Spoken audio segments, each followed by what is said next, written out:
Welcome to day 2 of our epic trek, 10-year anniversary. Today is Survivor's Day hike. We had a good day yesterday. I'm sure y'all had a good afternoon. I heard it was good. We won't go into that. But today will be another nice day. We have Bjorn today, and the thing I remember the first time I was on a hike with Bjorn, it was in Ray Field. We were retracing the route of the 53rd Ohio. And so 2007, we didn't. And what I remember about it is that, you know, we're shifting positions around the field like they were doing, and then we took off through the woods, wound up over in Lost Field. We were there for a little while. Then we took off through the woods again, and we wound up over by the church, I think it was. And by this point, everybody's like, you know, we have no idea where we are, except Bjorn knew. And he finally says something like, for those of you who don't know where you are, and he points dramatically at the parking lot, I present your cars. I always remember that. It was good stuff. I said, I like this guy.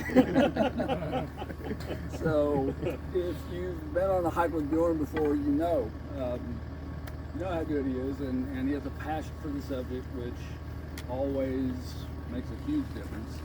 I think he's excellent at describing things, very much like Tim. He describes things in a way that makes it understandable, while also keeping in mind the human element of what this is really all about. And that just makes it a little extra meaningful, really, because the strategy, the tactics, and all those things, they matter, they're important, but you can't forget the human part of it. That's the part that we really connect with. We don't always know what it's like we don't know what it's like to have lived in the 19th century and all the details that go with that, but we know what it's like to experience emotions like fear and hope, things of this nature. That's the human connection that we always have, regardless of how much time has gone by. And my personal opinion, Bjorn's one of the best at doing that. So it's my pleasure to present for the first time our speaker for today, Mr. Bjorn Skaptason. Thank you, everybody. Thank you, Perry. Thank you very much, and thank you for inviting me onto this program. It's really a pleasure and a privilege to get to talk to the Shiloh Discussion Group people, because this is while the anniversary hikes are fun, this is an even more highly distilled group of nerds. And we have at the anniversary hike. That's a compliment. And so I appreciate that nerdism, and which means I shall indulge that in myself today. So if you want to get into the weeds on sources and alternatives and historiography and stuff like that, we probably can do that. If I decide not, I'll go, nah. I'm not going to talk about that. But trust me, I'm a trust me historian. No, today is the day when we kind of talk about stuff like that. Talk about who these people are, where they came from, what they said, why they said it. You know, we can do that kind of thing. The name of our program this morning, man, if I forgot that one. Just with my keys, it's probably yeah. Oh, of course. The name of our program this morning is Sherman's Lieutenants, a Study in Command. Nerds. Douglas Southall Freeman nerds over here. And, but yeah, hat tip to Douglas Southall Freeman. Wrote the magnificent 3-volume Lee's Lieutenants, Study in Command, which is one of the great studies of an army and its operations in the Civil War, and the people who led it. And so that's what Lee's Lieutenants is about. It's about Robert E. Lee and the Army of Northern Virginia, and he talks about his lieutenants, which in Freeman's mind, what he means is generals. You know, he's going to be talking about Longstreet and Jackson and people like that. Well, if we're going to be talking about Sherman's lieutenants, then that means what we're talking about today is we're going to be talking about Brigadier General William Tecumseh Sherman, commander of Grant's 5th Division of the Army of the Tennessee. But we will be really evaluating the next level down, the men who were tasked with making Sherman's division work effectively and efficiently at this battle. Now, I cannot tell you now whether Sherman's division works effectively and efficiently at this battle. We shall learn this hereafter.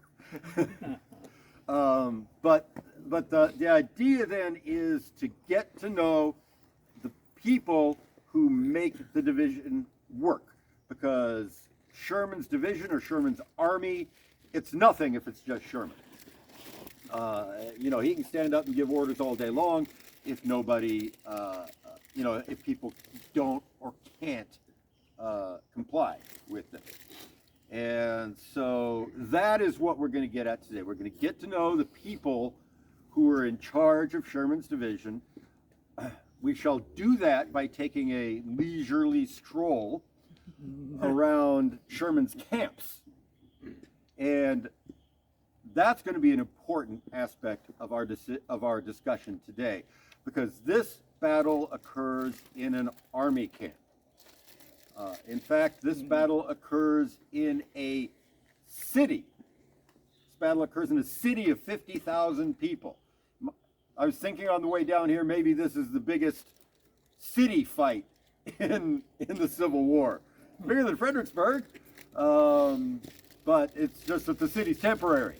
But the whole fight happens in an army camp. That means I think we need to understand what an army camp is.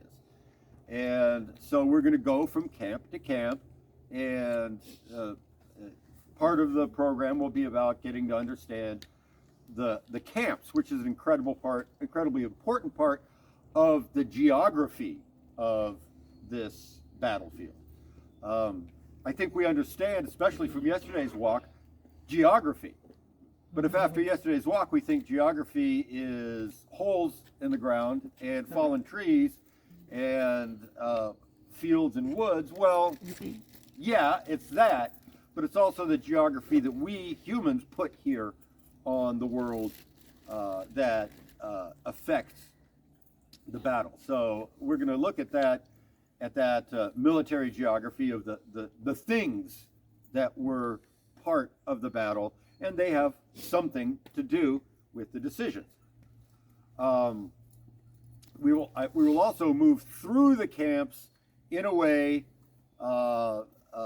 spoiler alert, a lot of you already know it, since we're kind of going to go to the east and then come back to the west. We will visit the camps in the same order that the Confederates visited the camps on the morning of the battle.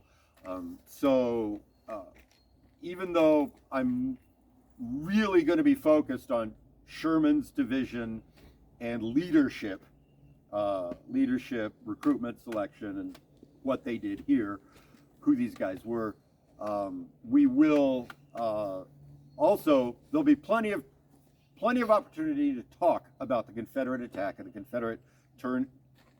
Confederates, you know, breaking through the gap and turning the left flank of Sherman's division. Maybe you will have to ask me those questions to get that information, because I didn't put it on the program. But I'm willing to stop and discuss that kind of stuff. And so I think when we get to the end of it, although I do not promise, I think when we get to the end of it, somebody who is interested in the 100-day campaign from Nashville to Atlanta will find that the leadership that won that campaign marched to the sea and through the Carolinas, that the leadership that brought this army, Grant's army, to Washington, D.C. for the Grand Review, and as victors of the Civil War accepted the salute of the Commander-in-Chief and the people, I think we will find that they are here, but we will probably have to look pretty close to find them. Okay? Does it make sense? Now, Perry, did we want to make a picture before we head out and start Take a group picture tramping? of the Mississippi Home. I think that would be a great background for a picture. Let's do that.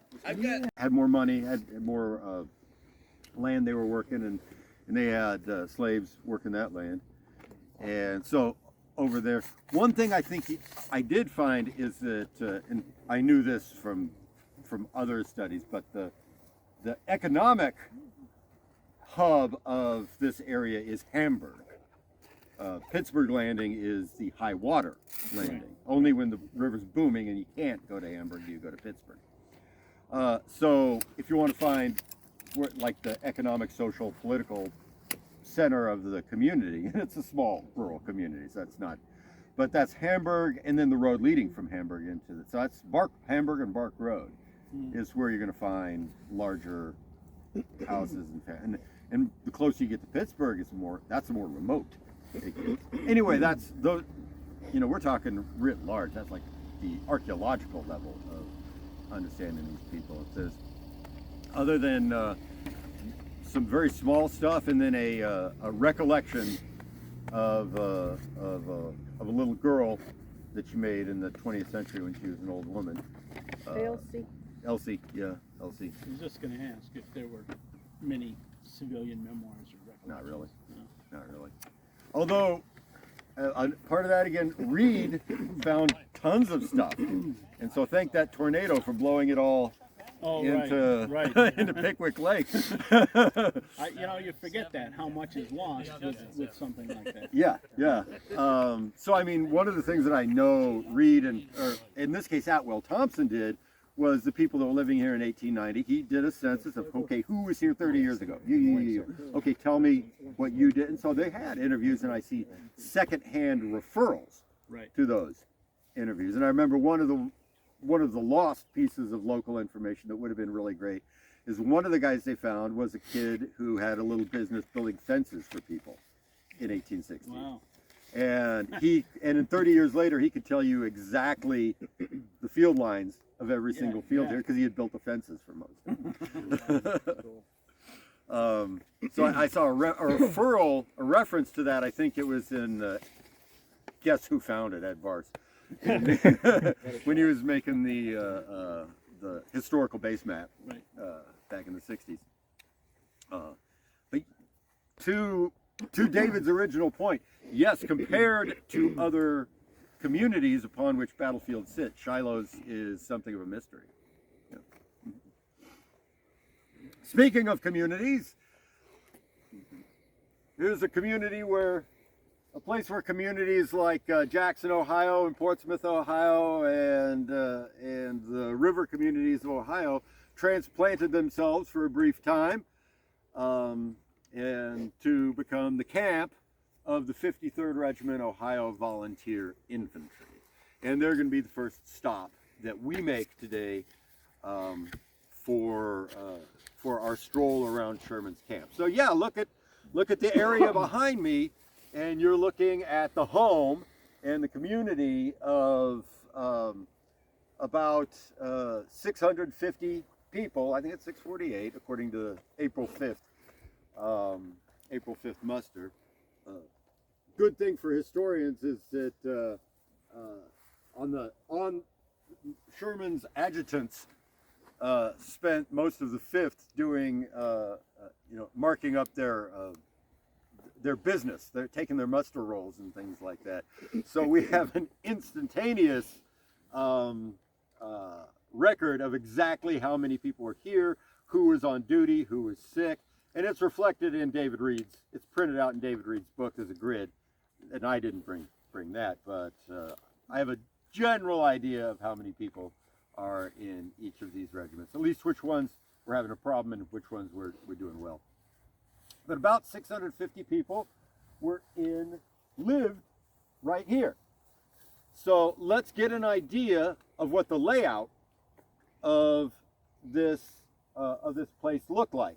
And then maybe once we understand what this camp looks like and what the others look like, we'll take a step back and talk about the journey to get these soldiers to the battlefield. And we'll talk about Sherman a little bit. He needs a little bit of biography. But yeah, this is an Army camp. This is the camp of the 53rd Ohio Regiment. And therefore, we can start painting some X's on the ground to help us understand where everything is and how this community works. And for the purposes of infantry regiments, we'll be able to copy and paste that for the other ones. We are standing upon what's known as the color line of the camp, and down there you see the camp tablet. When you walk around Shiloh and you see a camp tablet, they're shaped like tents, triangle tents. The camp tablet is standing on the color line of the camp, which means that you are standing where the soldiers stood in the morning when they were called to reveille, and you are looking toward their tents. And then if you turn and look the other way, you're looking toward what the drill ground and the area that was in front of that. So let's move from the drill ground to the rear. Beyond the drill ground, where the pickets and the guards are going to be, although not in the immediate vicinity, as you'll see, we'll start with the enlisted men's sink. That's where you're going to build your latrine. And so the 53rd would have built their latrine down here toward where it falls in, where the ground falls in down toward the stream, toward Shiloh branch. Then the next thing you're going to do, you're going to have 100 yards or so this direction and in that direction of drill space, where the companies can get out there and actually march around and practice. And so that, for the 53rd Ohio camp, that's what's happening here. Then you have the color line. The color line is where the regiment parades. And they parade in the morning and they parade at night. By parade, I mean they fall in and get their orders and so on and so forth. They don't do a parade where they march around. But they call it parade, where they muster on the color line. The next thing here is where the community starts, where they live. Now, a Civil War regiment and this is going to be the Union regiments and almost all the Confederate regiments. A Civil War regiment has an authorized strength of 1,000 soldiers. Those soldiers are subdivided into 10 companies. 10 companies with an authorized strength of 100 each. And then non-commissioned officers and officers are part of that. And so each company will have a captain and 2 lieutenants, who are the officers in charge. Each company will have 4 sergeants, and one of those is the orderly sergeant or first sergeant, who is, well, we might talk about some first sergeants while we go around here, because it's a unique kind of animal in a company. And then there are 8 corporals, so 8, lower level guys got 2, 3, and these guys are all in charge of discipline and training and keeping people. And then the rest of the privates, And so there are 10, that means 10 companies. Here's our company street. So each of the companies will construct their tents, and we are talking about those conical shaped Sibley tents, or think of them as teepee shaped if you watched old westerns like I did. And they are arranged this way, okay? You parade like this, and then the company street is that way. Those are called company streets. Parade ground, company streets.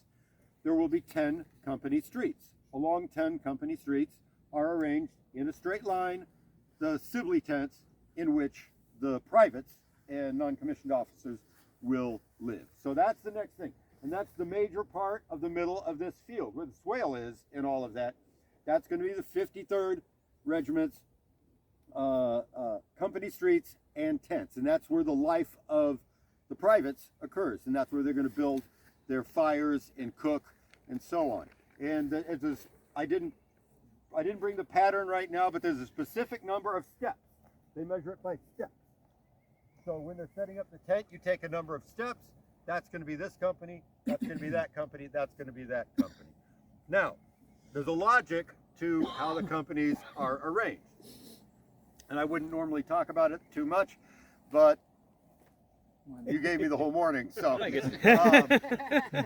But there is a logic, and the logic I'm going to use is the logic out of William J. Hardee's Tactics, which tells how to, instructs volunteers how to lay out their camps. And while I found out that 53rd, doing research, that 53rd Ohio had access to Silas Casey's volume of tactics, I'm pretty sure it's the same.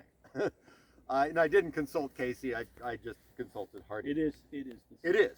Okay, thank you. Thank you.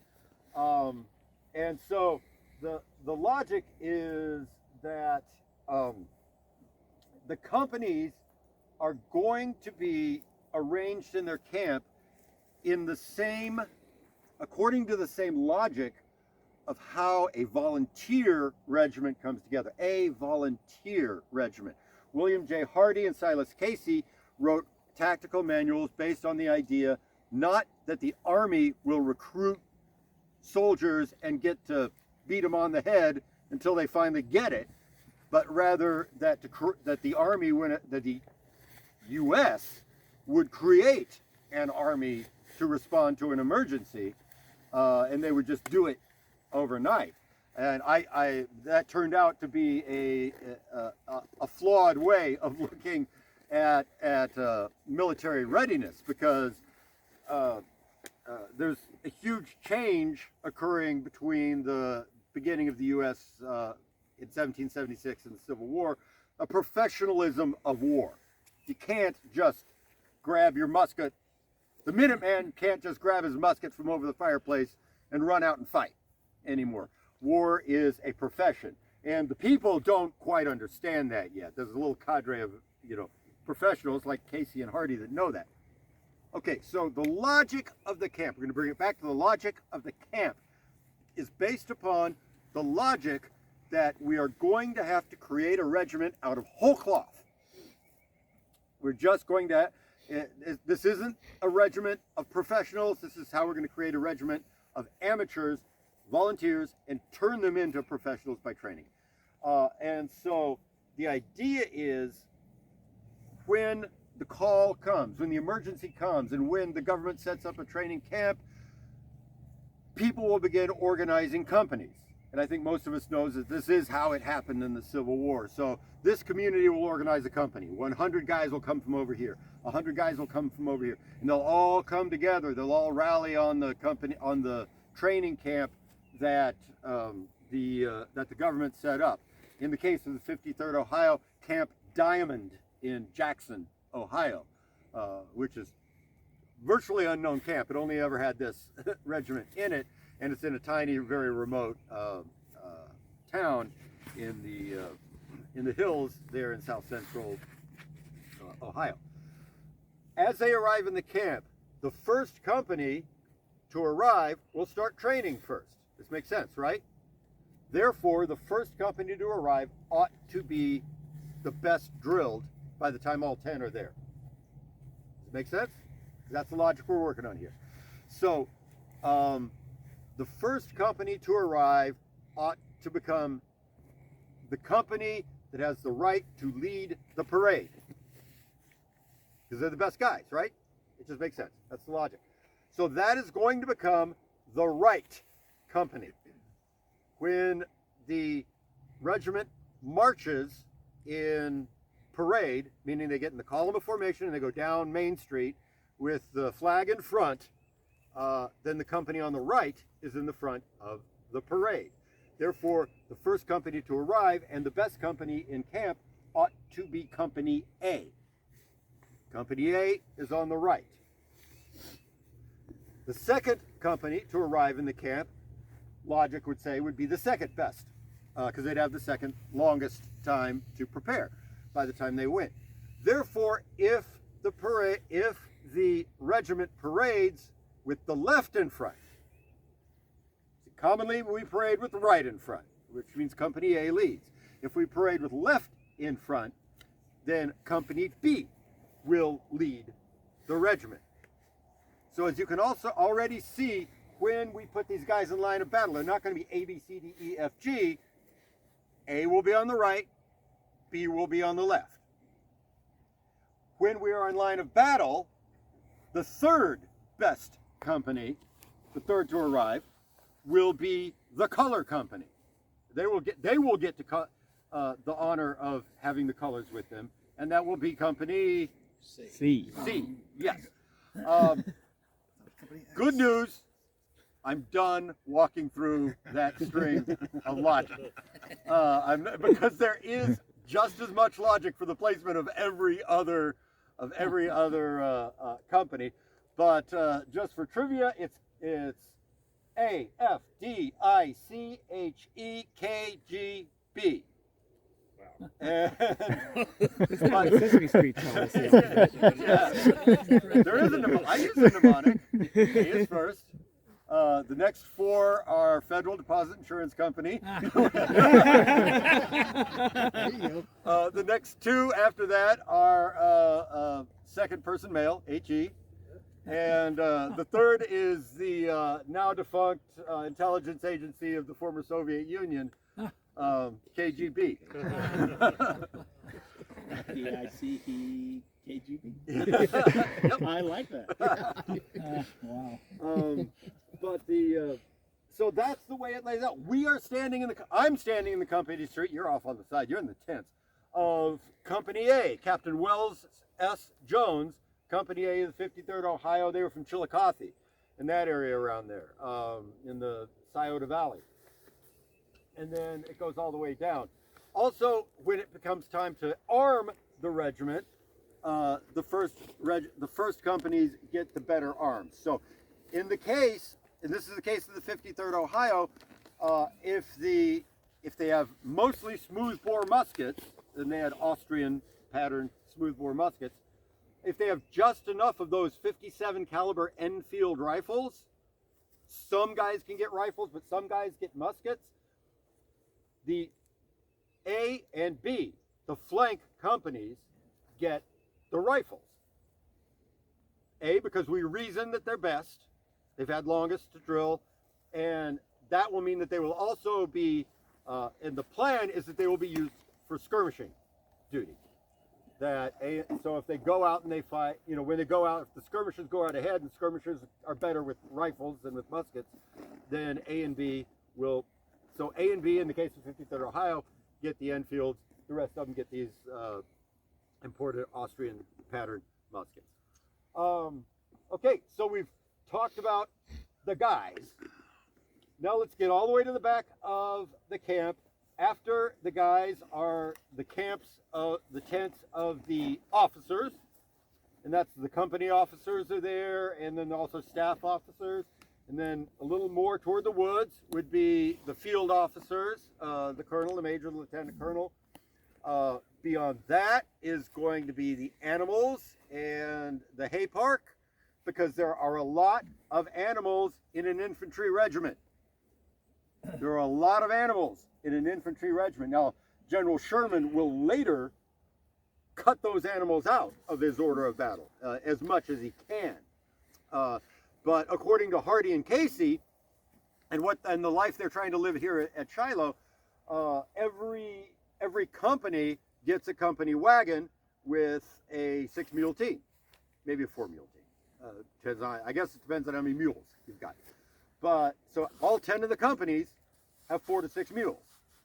The officers will have horses to ride, things like that, and then they have the wagons and everything that goes with that.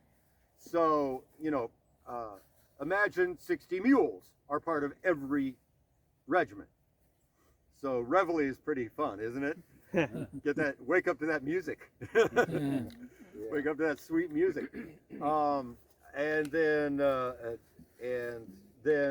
beyond that, in the case of the 53rd, right in the wood line, there's a little, it starts to go down, a little hump. Right behind that would be the officer's sink, the officer's latrine, because their stuff is superior to their stuff. Got to keep it separate. All right, does that give you an idea of what that field looked like? Yeah, who was what, where were they? What did you see? Whose house were you visiting? How are you going to find Bill? If you know he's in Company E, you walk down there and turn left and go down and you find him. Every other infantry regiment that regimental camp that we're going to visit will feature that. And therefore, this is the only time I'm going to go deep diving into the infantry camp. And then the cavalry camps and the artillery camps I'm not going to spend as much time on them either, although I will, mention to the extent that I can differences. Let's move on down the color line here until we get to the color. Hey, Bjorn, Yeah. question. Yeah, sure. At the time, Rayfield was deeper open. Yes. Was there anything further on down? Yes. Was there more camp down that way? No. The limit of the 53rd Ohio camp was where the monument is. Is the marker the Well, it depends on the number The of marker men. is supposed to be the middle. I did it yesterday. You're looking at the same thing I am And so you'd have right that now. number of siblings. That marker looks pretty close to the southern end of the camp. And of course, by the time they're here, they're more like 650. Trying to explain So why. they're already down more than a third. All right. Okay. Sounds good. Sergeant sitting here in the officers' battalion, forming a Skaptason sword.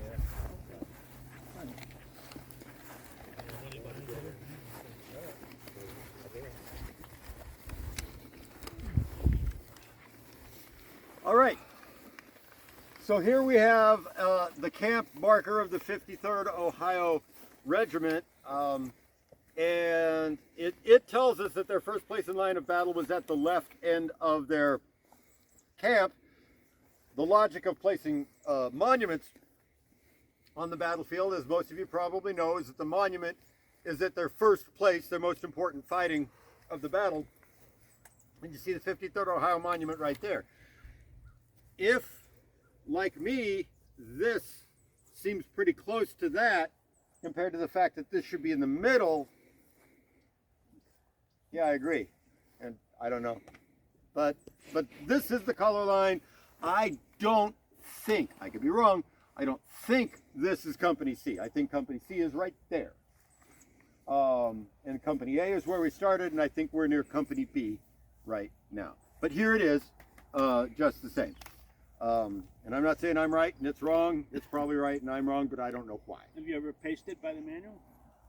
I have, and I do, And that's why. and that's what- why you think that's why I think it should be here. Cool. Well, using that as this is definitely past Company B. Right. Because the commission and with the 53rd veterans wouldn't have put it there if they intended that to be their first place in line of battle. Yeah, they would form inside a company's street then. Right. And that would. They'd have 2 or 3 companies worth of tents ahead of them. Right, yeah. Why would you They form it? wouldn't be at the south end of their right. So, so I mean, by pacing it, that's why I think Company C is right there and right I there. could see that. And I can't explain why. I do know that occasionally these things get knocked over by the tractors and the lawnmowers and things like that. But let us talk a minute about about a couple of personalities that have to do with the 53rd Ohio Regiment and that are important to our interpretation today. The first one is I want to introduce you to a fellow who is a lieutenant and the adjutant of the 53rd Ohio, and he's the adjutant of any regiment is like the chief record keeper, the personnel officer, if you will, make sure that everybody gets paid and gets dressed and so on and so forth. And they have that officer has the rank of lieutenant, first lieutenant. In this case, of the 53rd Ohio, it is Lieutenant Ephraim Cutler Dawes. Lieutenant Ephraim Cutler Dawes, 22 years old at Shiloh, and from Marietta, Ohio. And Marietta, Ohio is outside of the recruiting area of this regiment, but Lieutenant Dawes, I said Ephraim Cutler Dawes. Cutler was his mom's side of the family. Cutler is also the last name of United States Representative William Cutler of Ohio, therefore Eph's uncle. So when Eph wanted to get into the 77th, become the adjutant of the 77th Ohio Regiment, which is Marietta, Ohio, Washington County, Ohio. We'll talk about them in a little while. His buddy Cochran got the job instead of him. He wrote off to his uncle, "Give me a job, give me a commission in the Army. Can you do it?" And it came back from Washington. "Yeah, you can be adjutant of the 53rd Ohio. Go over to Jackson, Ohio, and report to Colonel Appler." And he didn't know anybody, but he said, "Okay, he gets his uniform, he gets his straps, and he goes on over." And Dawes becomes the adjutant of the 53rd Ohio. And then over time, E.C. Dawes became the most significant historian of the most significant. He died before anybody wrote a book, but a significant historian of the regiment and a really significant historian of General Sherman's army and General Grant's Army of the Tennessee. Years later, when the Army of the Tennessee formed a veterans association called the Society of the Army of the Tennessee, the first president, I hope I'm right about this, but so you can double check, but the first president was pro forma William T. Sherman, and the first vice president was E.C. Dawes. And so in terms of actually doing the work, like being the adjutant to the colonel, in terms of actually doing the work, the Society of the Army of the Tennessee owes a lot of its existence to the older E.C. Dawes. So he lives. He lives through this battle. But E.C. Dawes wrote a really fine essay about the battle called, well, two really fine essays. One is called My First Day Under Fire at Shiloh, and a lot of the really cool stories we tell might come from that. But also he wrote the first attempt to write a long-form history of the battle. He died before getting to the second day, so it doesn't have an important part in the historiography of the Battle of Shiloh, like Reed or Manning Force's book or something like that. But it's really good. What he wrote is really good, and it covers the first day, and it was published in the Proceedings of the Massachusetts Military Historical Society. Therefore, it's a little obscure now, but it's a really good essay. And so I've taken from that, and one of the things that Dawes did in that essay is he dished dirt on all of his bosses at Shiloh. And he takes about 2 pages to evaluate the capabilities, writing from the point of view of somebody who's extraordinary, who's older and experienced, and is judging, is well placed to judge the qualities of these men. In that essay, he actually spells it out. So when we get to each of the camps, maybe we'll give a little bit of Dawes' quote to let you know what he thought of these guys, because I think they're about right from what I've done. So the commander of the 53rd Ohio, the colonel of the 53rd Ohio, the person that Governor Dennison had made in charge of this 1,000-man regiment, of which about 650 are here in this camp, is Jesse J. Appler. And he's a guy a middle-aged guy, a guy in his 50s, and he's a real patriotic guy. He's from Portsmouth, Ohio, a real patriotic guy. He's a stonemason by profession, and definitely when the war comes, Appler's ready to stand up and say, "Come on, everybody, go with me." And so Dawes writes about the colonel of this regiment. Colonel Appler was a man of fine appearance, having little education but much general intelligence, good ideas of discipline but no knowledge of drill.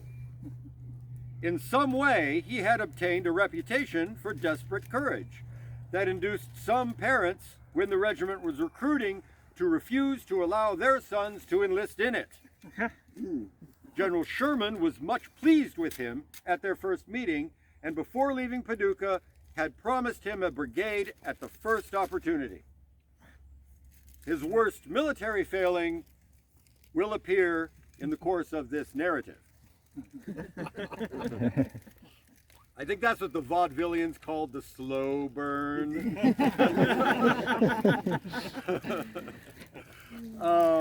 But yeah, what I think Jesse Appler shows us, and again, we're going to talk a little bit about him so we don't talk as much about the other colonels.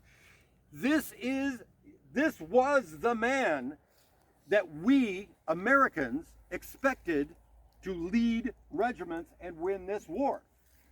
This was the man that we expected to lead 1,000 of our sons into a deadly conflict and hopefully win and hopefully bring them back alive, or bring some of them back alive. This was who we expected to lead these regiments. It was a man of the people.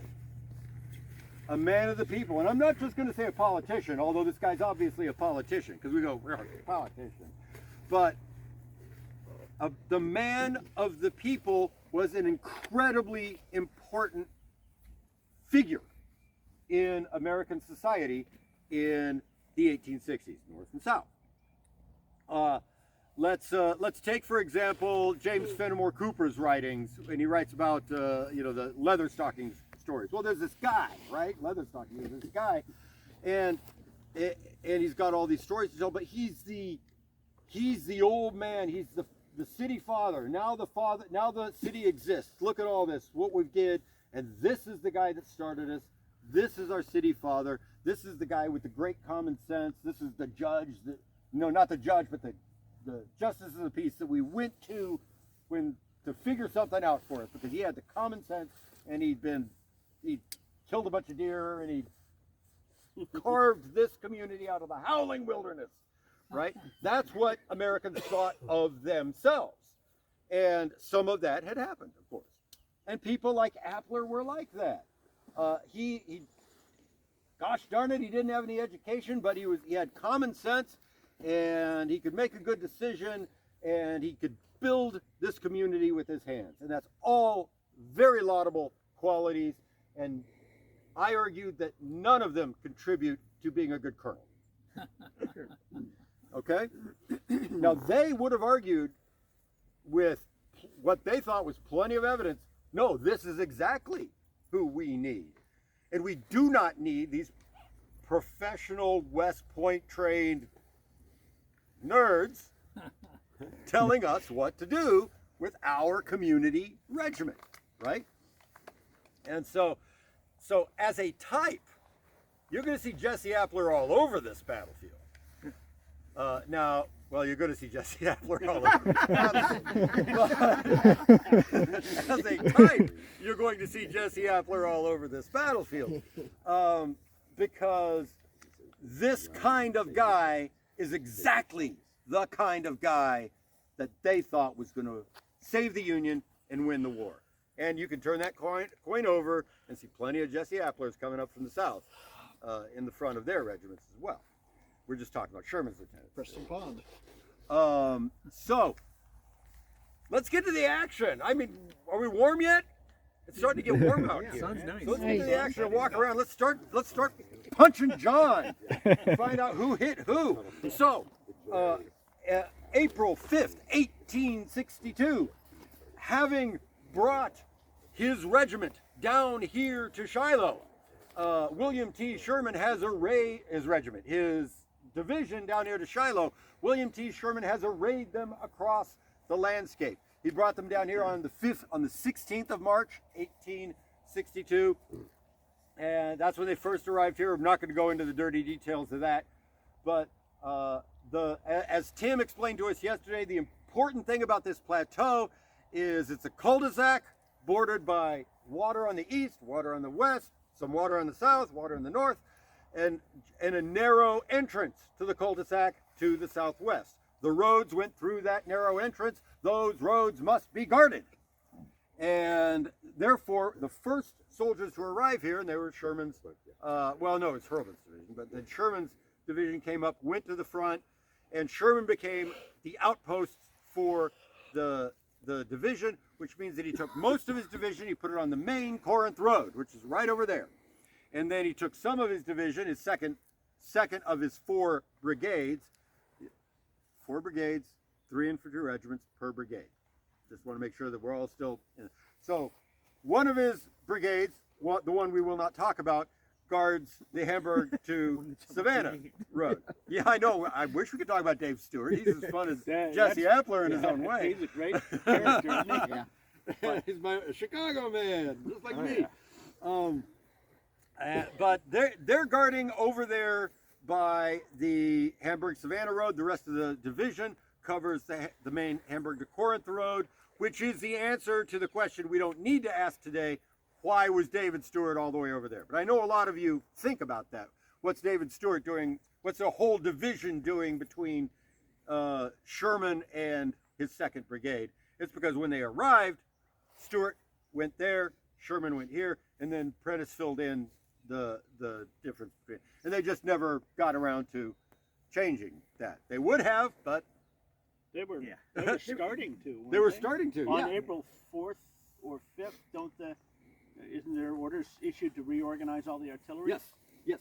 So Mhm. they're starting to do that. They're starting to do that. It's starting to happen. But nevertheless, Stewart doesn't get here on the 6th, so he's not going to be part of this story. But Sherman has to array his division, in this case 9 infantry regiments and 3 infantry brigades, to cover the main Corinth road, and he issues a special order, Special Order 15, and Special Order 15 is that the division will camp on that side of Shiloh Branch, looking down into the branch, across the road, in such a way that the camps will be overlooking Shiloh Branch, in such a way that the regimental parade grounds will be overlooking Shiloh Branch, so that, and he says it, so that in the case of an attack, we will simply move out to our parade grounds and we'll already be in line of battle. He says it, that's a paraphrase of what he said, but he does say it. Right now, we are 600 yards away from where this regiment should be and on the wrong side of the swamp. So for 3 weeks, Appler put his regiment here. And what he wanted to do, he wanted to take advantage of a peach orchard. Not the peach orchard, a peach orchard that belonged to the landowners here that was over here. And he wanted to take advantage of Ray Spring and have the fresh water. And so he just came and did this anyway. His boss, Colonel Jesse Hildebrand, did nothing to stop him from doing that. And Jesse Hildebrand's boss, General Sherman, did nothing to correct this violation of orders. Worthy of noting. Both the volunteer Hildebrand and the professional Sherman just threw up their hands and said, "Oh, let Appler do whatever." Which also shows us that the division commander and the camp commander Sherman, as we will see in many other examples, simply does not believe that the Confederates are going to come. So if Appler doesn't, here's the order. Appler doesn't want to do it. Volunteers, what are you going to do? So we are on the wrong side of the swamp. We are also facing west.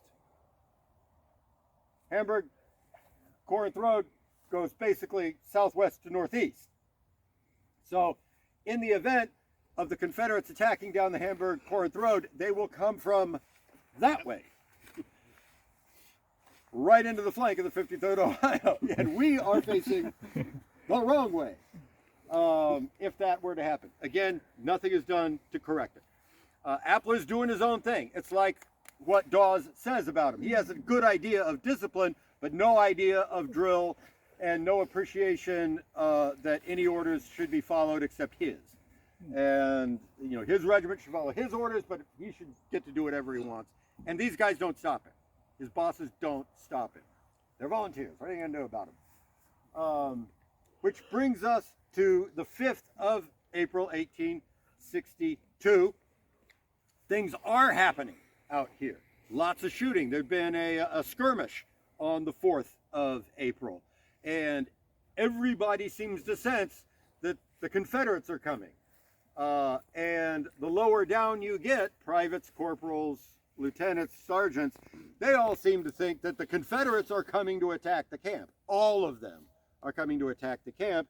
And people like Sherman are saying, no, it's a reconnaissance, it's just cavalry. They've never seen anything except the cavalry. And the fight on the 4th was only against cavalry. And so, no, it's not the leading edge of the Confederate Army. You're all a bunch of scaredy cats. And it's just cavalry. Well, Appler himself was convinced that it was the Confederates' army, Johnston's army was coming. And so by the 5th, on the afternoon of the 5th, he had his guys out here training. Well, he didn't, because he wasn't good at that. But his captains had his guys out here training in company drill, and they could look down to the end of the field. And again, as Mona said before, this field went all the way down to C Field, or Reconnoitering Road, if you know this battlefield. Went all the way down to Reconnoitering Road, and he could see men on horseback and apparently in Confederate uniforms watching, just sitting there casually watching his guys drill. And he calls over Lieutenant Dawes and says, "Go down, take some guys down there and see who those guys are." And they go down there, and the guys right away, without letting them talk to him, and he comes back and goes, "Yeah, they might be Confederates." And again, all these reports are coming in from the picket line, saying, we think there's Confederates over there, the other side of Fraley Field, the other side of Wood Field. We think there's Confederates over there. And Appler is convinced there were.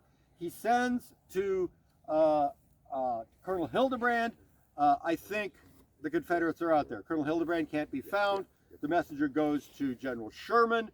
And then as he sends that message, Appler deploys his regiment on right here. So all the guys are here.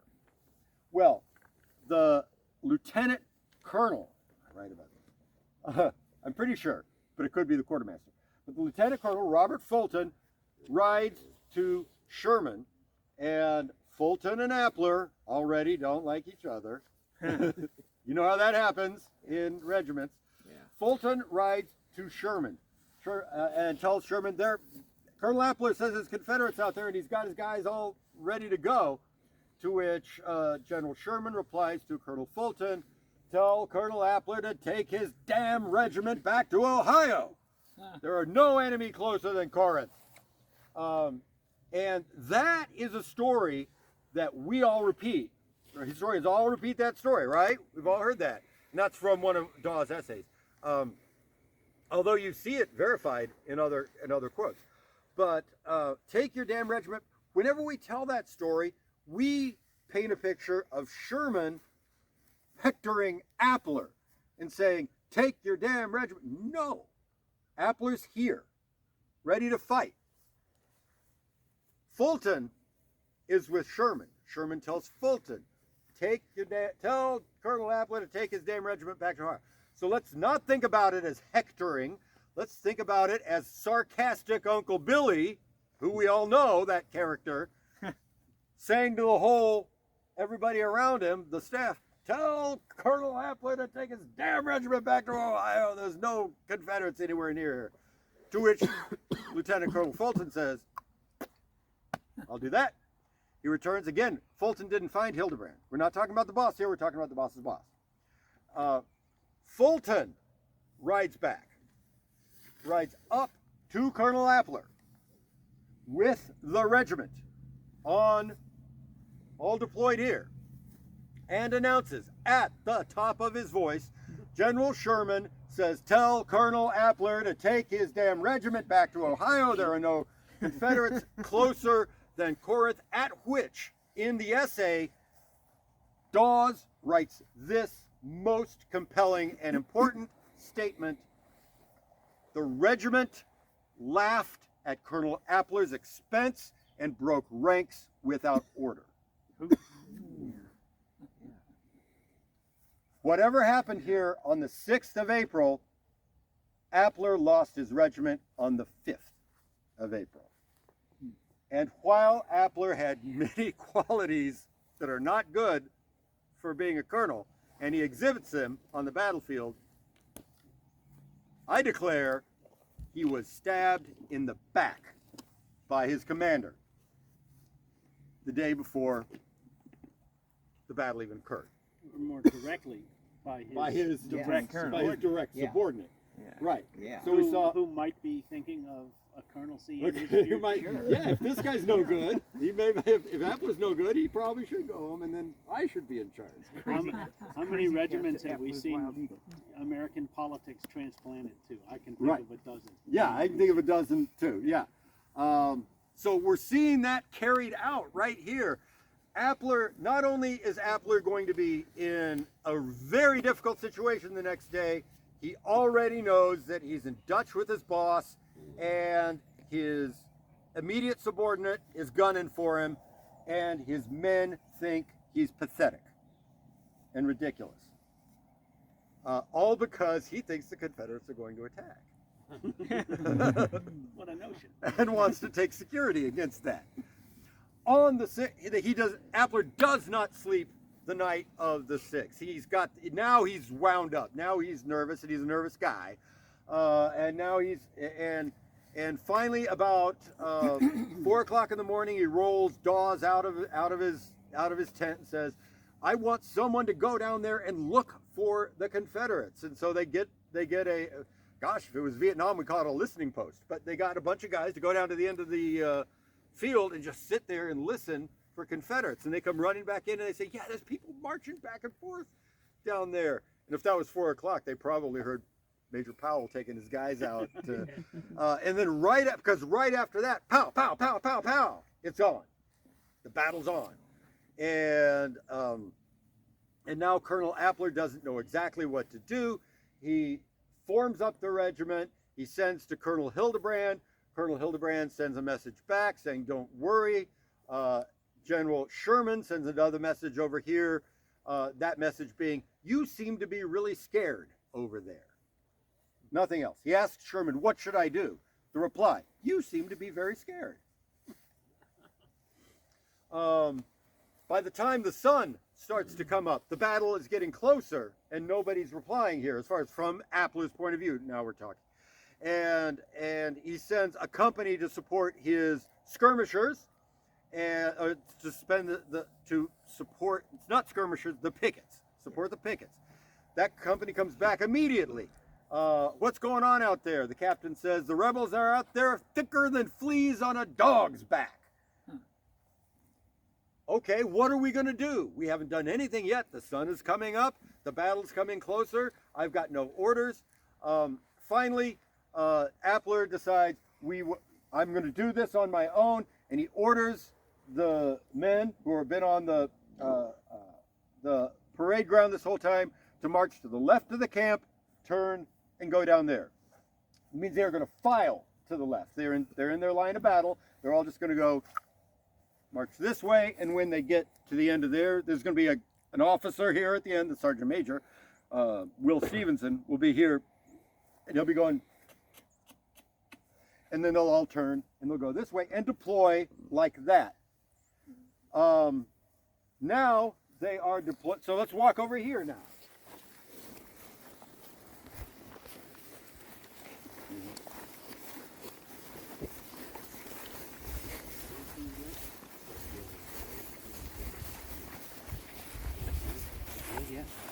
Where's Michael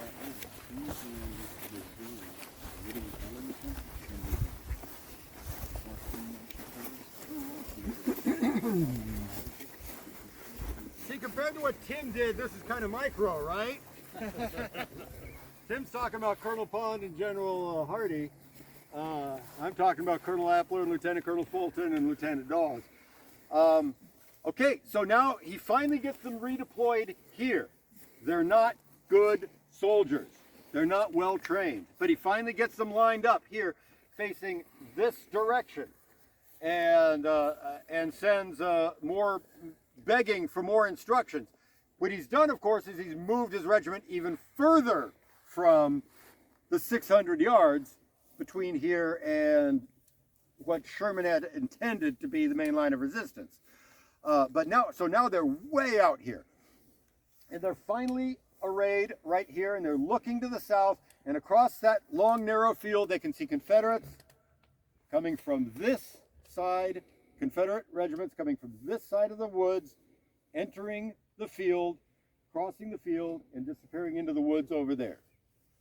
They don't come here, but they're watching right in front of them. At this point, Adjutant Dawes, whose post of duty is on the right of the regiment, behind where you are right now. In fact, do me a favor, let's reorient. I'm going to come over here. I'm going to be Colonel Appler, and you're going to be the regiment. So line up right here. And now we're facing that way, watching Confederates come out of those woods and go into those woods as they go toward Prentice's division. And over here on the right, where you are, you're going to be Lieutenant Dawes, and you're going to look to your right, and over there, and he says, I saw long, I don't have the quote here, I didn't write it down, but he sees long ranks, Cleburne's brigade, coming down the hill and passing their right. Saw for the first time this strange blue flag with the white moon in the middle of it that he later knew was the Hardy flag. And so now he's watching other Confederates pass the right of the regiment and go to attack over there. At which point, I've always admired this, at which point Lieutenant Dawes on his own gives this command. It gives a command for the whole regiment. Now, if we're going to stand in a straight line, right? That's called dressing the line, okay? You can dress your line to the right and align yourself with everybody on your right elbow, and you can dress your line to the left. And so the regiment would be familiar with the order dress right or dress left. Dress right or dress left in order to. At which point, Lieutenant Dawes, you genius, quick thinking, shouts, "Battalion, dress left!" At which the entire regiment simply looks the other way. And then Adjutant Dawes runs down to Colonel Appler and says, "Colonel, look to the right, look to the right." Appler looks to the right, says, "This is no place for us." And he gives another order, regiment, right wheel to the rear. You go ahead and do it. Because they didn't know any more about it than you do. He hadn't taught them. Wheeling is one of the toughest formations to execute. Yeah. Wheeling to the rear doubles that difficulty. Wheel to the rear through your camp. Yeah. Oh, yeah. Tripled our difficulty. You just tripled it. In other words, wheeling to the rear means turn around and run. And so the regiment fell apart. This is not the panic. They fell apart and they start just moving back through their camp. They like run to their company streets, and then they go and then maybe they duck into their camp, their tent, and get their stuff because now they know that the Confederates. And then, but the captains figure out, yeah, what Appler wants is to get everybody into the woods, facing that way. He wants everybody in the woods facing that way. But this is just a disaster. The whole regiment falls apart. They can fall back through their camps. And at this point, in addition to all of this, the sick men were reporting to the hospital. The first sergeants were finishing their muster rolls. Details for labor for building bridges and roads had been created, and those men with their axes and saws and shovels were marching off to start building bridges over there. Right now. With Claiborne. The sutler's shop is open. If you want sardines and cheese, we got them. And we're having a special. Exactly. And so these are some of the details that happen down here on the ground. We can talk I know we love to talk all day about whether Sherman was surprised. Well, and he doesn't want to admit it. He never will. And we can debate that. Well, maybe Sherman wasn't surprised, but the sutler was open. And we had made our details for labor parties, and the sick men were still here in the camp. Nobody sent them away if there's going to be a battle. So, I mean, maybe if Sherman wasn't surprised, he kept it to himself. because the rest of the army is not ready for what's happening right now. Okay, let's make the next stop over here in the woods.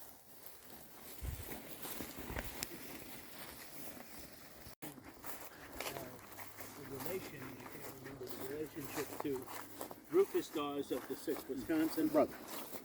And they're both related to the Dawes of Paul Revere's ride. Right. Smaller country back then. Yeah. So yeah, they're both American patriots going all the way back, and really interesting people. And there's an arboretum and museum in Marietta. I think that one is in Columbus. Dawes Arboretum. It's not in Columbus, but it's close to Columbus. Okay. It's not in Marietta. Right. And they have Rufus Dawes uniform. They have a bunch of Civil War memorabilia that they occasionally display. Yeah, the places you find great Civil War stuff. Yeah, an arboretum in Ohio. Yeah, it's because it's the Dawes Arboretum. Right. And E.C. Dawes was a good writer. Yeah. And I might have said we're talking about it right now. No, don't turn it off. No, I'm joking. In that collection, you really have to dig through it. But in that collection, there's a little short note from this guy Scott in the War Department, 1890s. He helps out at the OR. Robert Scott. Yeah, and writing to Dawes, and the way he frames this note, it seems like he's urging Dawes to accept a proffered job as secretary and historian of the Shiloh National Military Park. I did not notice that, but that would be it's interesting. buried in there. Yeah, Yeah, it's like in the miscellaneous. You know how they organize. They can't put something somewhere. They put a miscellaneous folder, which inevitably has great stuff in it. Yeah, if you took the time to go through every scrap of every collection, well, you'd never get anything written, would you? When I first found it, I took it to Tim Smith, because it was when I was here, and I took it to Tim Smith, and I said, look, it looks like they were trying to offer Dawes Reed's job. And I was really excited, and Tim goes, says here Dawes died in April of 1894. So he would have had the job 6 months, and then Reed would have gotten it anyway. But in anyway, that does show that the War Department, including the people who were in charge of this commission and creating this park, thought that this guy, Dawes, was one of the experts who could have had Reed's job. And so look at Dawes' writing, and especially that essay in Massachusetts Military Historical Society, and you will find something close to what the Battle of Shiloh would have looked like if someone other than Reed had been the historian of the park. Which means changes in details, interesting details, not the big picture, but changes in interesting details. You probably would not have seen the center of the Union line of battle on the first day of the battle, what's called the Hornet's Nest, have such a privileged position in the historical documentation. Another story, but I did tell you we could get in the weeds if you wanted to on this program. Okay, we are now at the left end of that line of battle. You see, and the tents are there, and the field is there, and the 53rd Ohio is here, and they were alone before, and they're more alone now. They've got their tents and 600 yards between them and anybody who might help them. No, we've moved them into the woods. Pardon me, my mistake. They panicked. They didn't panic. They crowded around here. They went into the woods. They're down here just over the sort of where the ground starts to go down, this little hump, and they're ordered to lay down in that area where the ground starts to go down. What's there? Sink. Say it again. Officers sink. The officers' latrine. Yes. They're lying in or near the honey pit for the officers and waiting for whatever the Confederates are going to do. At that point, General Sherman finally makes his presence here in the Ray Field. And this is going to be a story we all know very well. And he rides into the Ray Field, likely to a position where we are right now. This is one of those little things that people debate and debate and debate, and we're probably never going to get there. But probably to a position where we are right now, because from here he could see all the way down there and all the way over there. Maybe that would be easier if we were there right there instead of right here. But you can see the land, right? You can look over there. That's just where he would. It's where you would go if you wanted to see all that. And so at this point, he comes to Appler and he says, "What's going on over here? You guys, you know, you're all panicking." And he looks over there and he's looking down there. And Sherman has his glass out. It's one of those single eye things. And he's looking down there. Lieutenant Dawes is at his post is over here, but he can't see, right? Because of the tents. So he walks out to the color line over here. And he gets in a position, I know there'd be tents, but he gets in a position where he can see Sherman here from over there. And at that point, but he can see down there into Shiloh Branch. And that's when he sees the skirmishers, likely the 15th Arkansas, come up out of there, and he sees that they can see Sherman. Sherman sitting here looking that way. Eustace Hale Ball, Lieutenant Eustace Hale Ball of Company E, strolls up to the color line with Dawes. Dawes is close enough that he can see Ball, and he says, "Ball, Sherman will be shot." And Lieutenant Ball comes racing across here saying, "Sherman, General, look to your right. General, look to your right." What happens? Pow. Yeah, we've read that story. The volley from the skirmishers, which now have to be in a position where they could, I mean, we're talking about they're there, right? And so they fire. Private Holiday from Sherman's escort is killed right here. Sherman gets the buckshot through his hand, turns around, rides up here, shouts at Appler, "Appler, hold your position, I will support you," and then puts the spurs to the horse, and they're gone. Yeah, we're telling this from Jesse's point of view right now, right? Thanks, boss.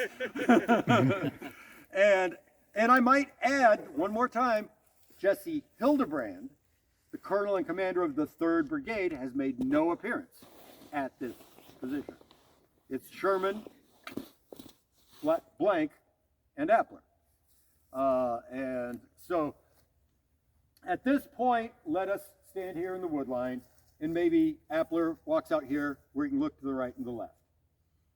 If you look to the left, he sees more Confederates continually flowing across that field, coming out of those trees, into those trees, and disappearing behind his left flank. At about that moment, boom, those guys run into Prentice's division. Now, at this point, that shaver fight starts. And now, if you're in Company B, you can turn around and watch smoke billowing out of the field. And you can probably see some Confederates just moving through that field, into that gap. We're facing the wrong way. You can still see all the way across. If you could see those Confederates all the way across. And then finally, he sees Confederates in their line of battle coming up and out of that ravine and into this field. And then he takes his position behind the center of the regiment. The regiment, he has them lying down, and those Confederates come into this camp. Those Confederates are the 6th Mississippi Regiment and the 23rd Tennessee Regiment. Yes, Al? Which way are we facing now? Are we facing this way, or are we facing that way? The regiment is facing the way I'm facing. Yeah, and laying down in the wood line. So they wheel around. Right, yeah. He said that do a right wheel to the rear. That sort of ludicrous order, which just meant everybody rah! Run away! Run Yeah, away! but he got them all lined up here, and then those 2 regiments come into the camp. Most significantly, this is some more weeds here. Most significantly, the 6th Mississippi Regiment pushes into the camp of the 53rd Ohio. So stop thinking of the 6th Mississippi as being in line of battle when this thing happens to them. They're crowding into the camp and coming down, just trying to work through the camp and coming down the company streets, and then through the officers' tents and into the hay park. General Claiborne even makes a note that the enemy had created breastworks out of hay bales. I don't think the 53rd did. I think they're just approaching the hay park of the regimental camp.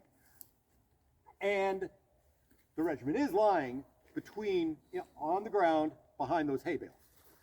And so as the 6th Mississippi moves through, the crowds through the regiment, through the camp, Dawes says they came shouldering through the line of officers' tents. Shouldering through the line of officers' tents. Pace it off. I told you where the men were, the officers, the hay park. Pace it off, it's 25 paces. The 6th Mississippi is at firing squad range at this point. And they are not in line of battle, they are ganged up in the company streets, just trying to push through. At that point, Appler gives his first order, rise and fire. 53rd Ohio rises up, it's a firing squad. And they fire, and the 6th Mississippi just gets eviscerated. That would have been right here. I know they put the monument over there. I'm not saying anything, I'm just saying. They came shouldering through the line of officers' tents of the 53rd Ohio. The 53rd Ohio rose up at firing squad range and shot them. Buck and ball. Most of them firing 69 caliber buck and ball out of those Austrian muskets, which must have seemed obsolete when they got them, but this is just the kind of work that 69 caliber pumpkins are made for when you fire them down range. Those 57 caliber, here we're at Company B, those 57 caliber Enfield bullets could very well have gone through one guy and killed the guy behind him. Just as easy as pie. Also, by this time, the 23rd Tennessee Regiment is in this area. They also receive fire. Both of these regiments fall back. And the 6th Mississippi Regiment forms again, attacks again, this time an attack, and part of the left wing of the regiment, of the 53rd Ohio, rises up and fires again when Colonel Appler gives his order, totally unexpected at this point, up to this point, but at this point, something snapped. And I'm not going to repeat everything that we've just learned that happened in this field the last 2 days. But at this point, he's done. At this point, Appler is done. And he gives the order, retreat and save yourselves. And the 53rd Regiment, 53rd Ohio Regiment complies with this order. And the regiment panics. They begin to fall apart from the center where Colonel Appler is. They understand, you can tell by what they do, they understand the Confederates are there, and they understand when they turn to the rear to get out, they can see the Battle of Prentiss right over there. And they can see Confederates. And then Appler and the regiment begin to flee in a stampede to the north and the east, in that direction. Are you ready? Retreat and save yourselves. Bjorn, did they abandon the men in the hospital or anything? Oh, that is such a good story. Come on. Although I don't, I take the movie kind of slow this way. Okay. So the enslavers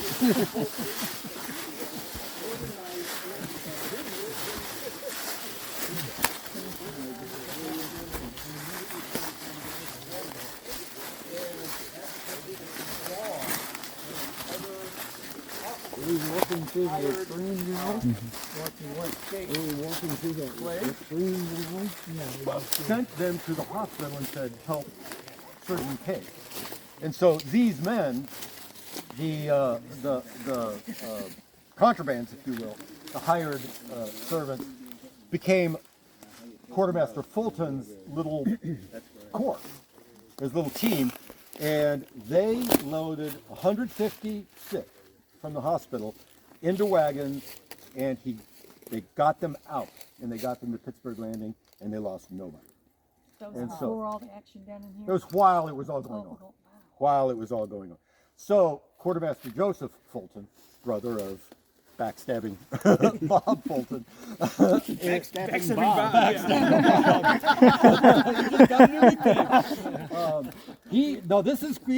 Thank you for asking, Mona. This That's is a quite great story. I quite didn't know that. a heroic story, and it's also Joseph Fulton organizing all of the freedmen who are in the employ of the officers to load up those and moved them all out. And we have a little bit from a guy named Wesley Benson, who was the hired guy that Dawes hired, a guy from Paducah that had escaped to the regiment, and Dawes hired him. And so Benson, he wasn't able to tell much of a story. He came late to literacy in his life, but he wrote a little bit about getting away with Lieutenant Fulton.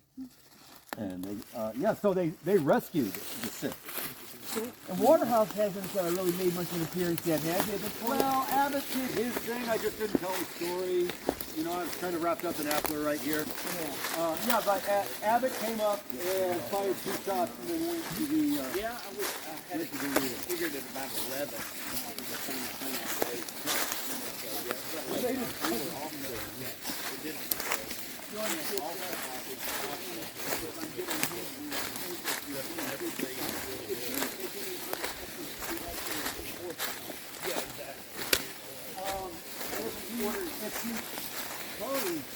If you try to make that effort, it should come to fruition.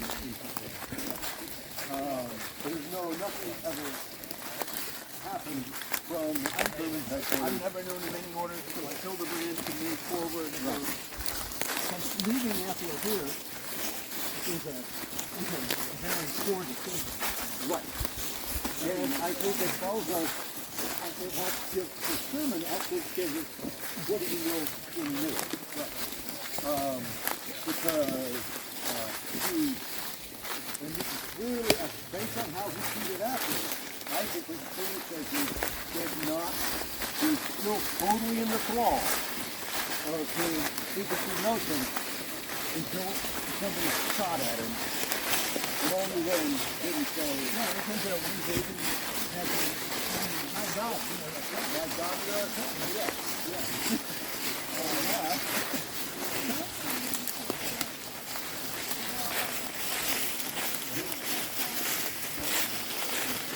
So simply for the ease of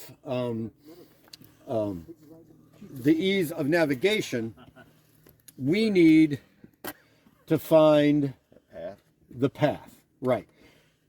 And so I do think we want to cut the corner. We could go all the way down and get the trailhead, but if we cut, it's all over. Once we get through the Vale, we should be okay. And if we head to the north and to the east, we'll pick up the trail. We'll follow the trail up to 4th Illinois Cavalry. Anecdote, quick Yes. one.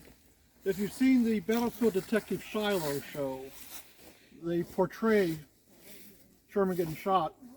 They have a fellow, red hair on horseback. Who do we know here who has red hair? That's Tim Smith portraying. Oh yeah, Sherman. Sherman and Battlefield Detective. He's in the movie. Yeah, and he's in that movie. Famous film set.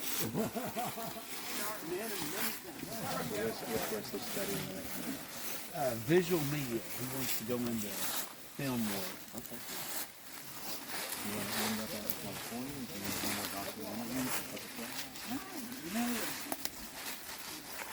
I like both. He's doing instruments here. And he didn't get one last year. Just as well. Yeah, they technically saw what was going to happen, so they got him I don't out. know why he's not graduating office. Well, at least they had some freedmen that organized it. Got him. You're not gonna waste the border. Right. Or be worried about people that are in. That are already not happening.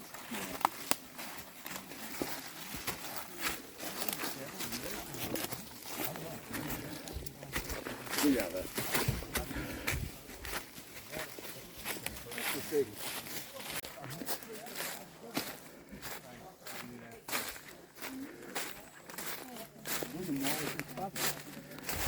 William Wallace's father. William Wallace's father-in-law, yeah. And I guess a brother-in-law is an officer in the regiment too? Yeah. Skedaddle is this? It's I survived yesterday's hike skedaddle. Barely. It's the bear skedaddle. You only have to be faster than your friend. Yeah, right. Don't have to be faster than the bear. It's the Army of the Potomac hobbling their way into the attack at Spotsylvania Courthouse. Right. Marching all night. This is an attack now, right? Yeah. Okay, we have reached the end of the skedaddle. We know that once Appler gives his order and the regiment panics and stampedes, there are a few things I want you to think about on the soldier level of this, the social or physical level of this. If you skedaddle, you can only skedaddle so far, right? You know what they're wearing. You know about the wool. You know about the leather-soled brogans. You know about the musket and all the stuff. You sprint in that and see how far you can go. And they're young men, so they go a little bit farther. But this is about it, okay? They're motivated to go farther. They're motivated to go. Yeah, well, you got that. Adrenaline is a heck of a But at about this point is where they start hitting that wind. Two things. They start hitting the wind, and more importantly, they start feeling like I'm not going to get shot in the back now. I'm just a little more security. Okay? The battle is now over there. We put this much space between us and the battle, and so they start to rally. But when I say they start to rally, they rally about 250 men of the 53rd on the camp of the 4th Illinois Cavalry. And so the sick men are out of the battle, and half the regiment has just melted to the rear. You will find them they'll be among the crowd you find at Pittsburg Landing. But about 250 men have been rallied here by the captains. But General Colonel Appler stops, and he's with the regiment at this point. But he has ceased to give orders. And the senior captain, Captain Jones of Company A, whose post is on the right of the regiment, starts to become the leading spirit in the regiment at this point. Lieutenant Colonel Fulton did not stop. Thank you. I was just about to ask. Where is backstabbing Bob? Where's backstabbing Bob? Showing us his back. We can see his back from here. Big yellow streak.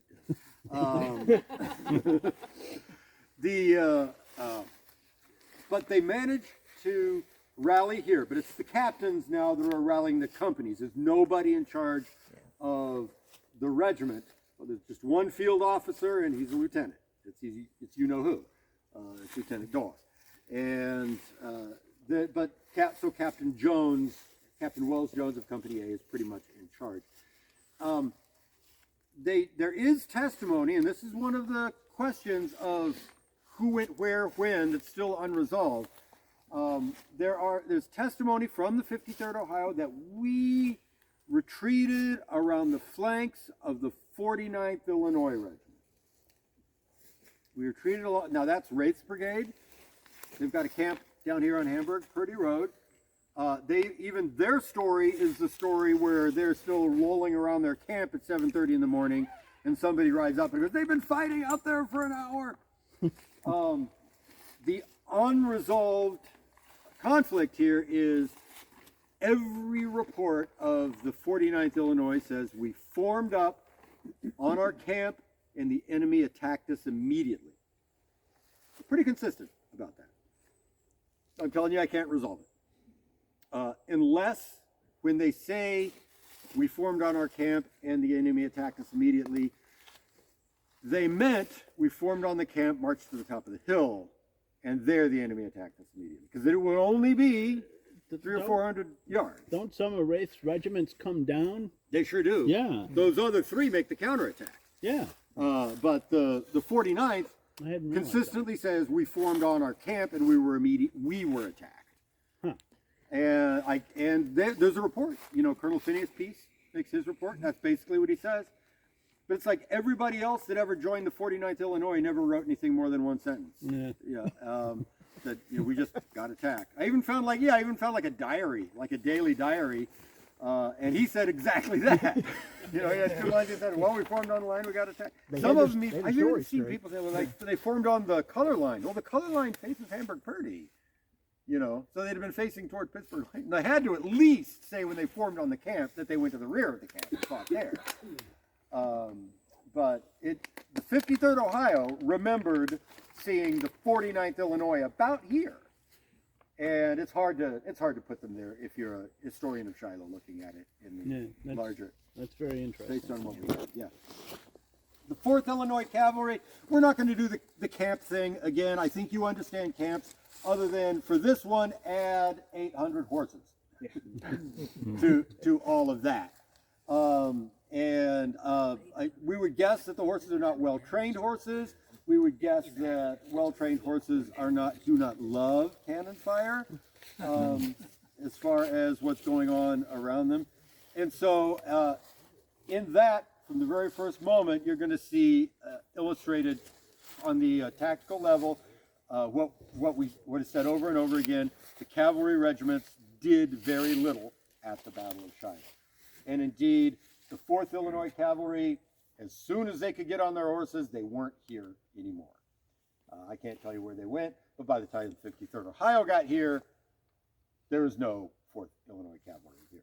The regiment itself is an interesting regiment. Just very quickly, commanded by a guy named T. Lyle Dickey, Judge T. Lyle Dickey from Ottawa, Illinois.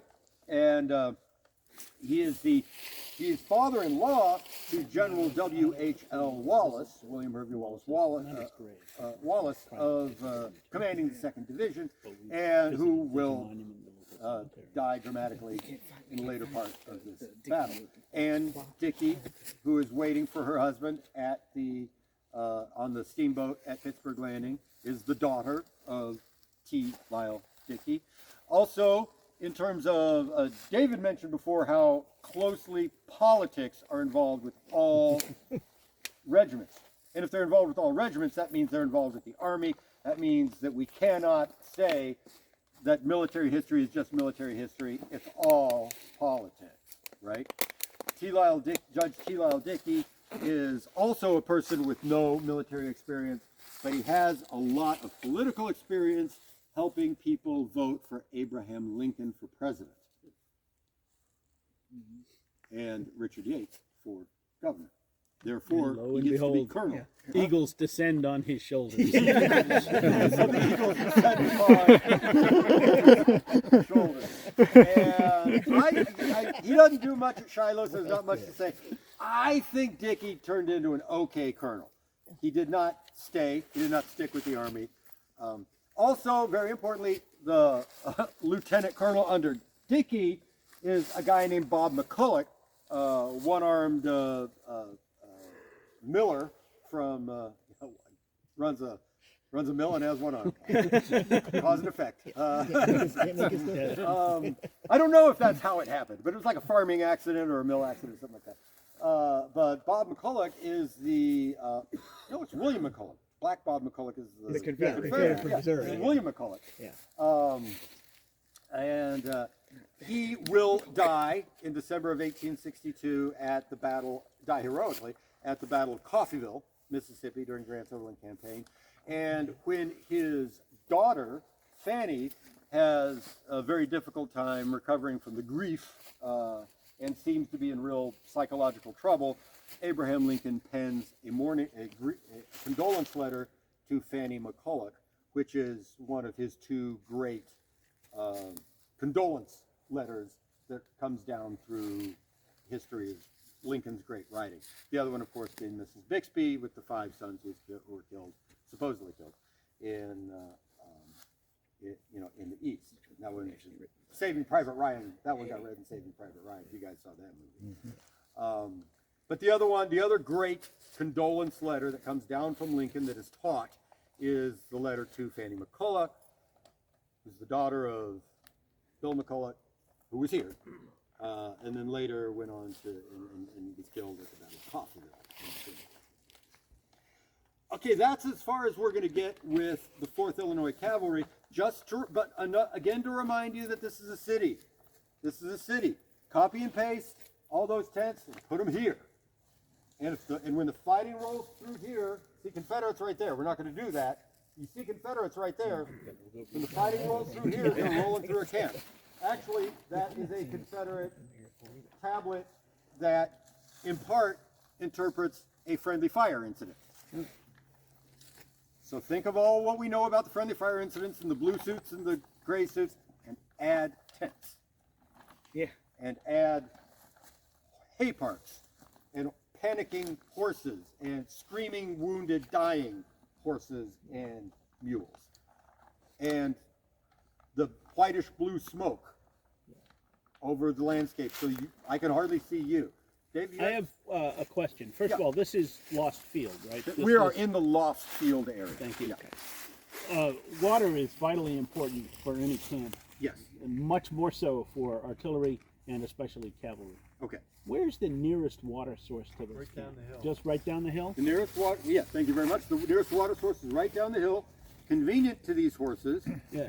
And should these horses utilize that water source, both for drinking and for excrement, that will continue right on down to the camp of the 53rd Ohio, who has 150 men on the sick list on the morning of April Wonder why, yeah. 6th. Yeah. Cause and effect. Now we didn't get into Appler's inability to manage his regiment, but it is crucially important for, we're going to talk about a little bit later, for a Civil War colonel to keep his guys on duty, which means keep their health up. Yes.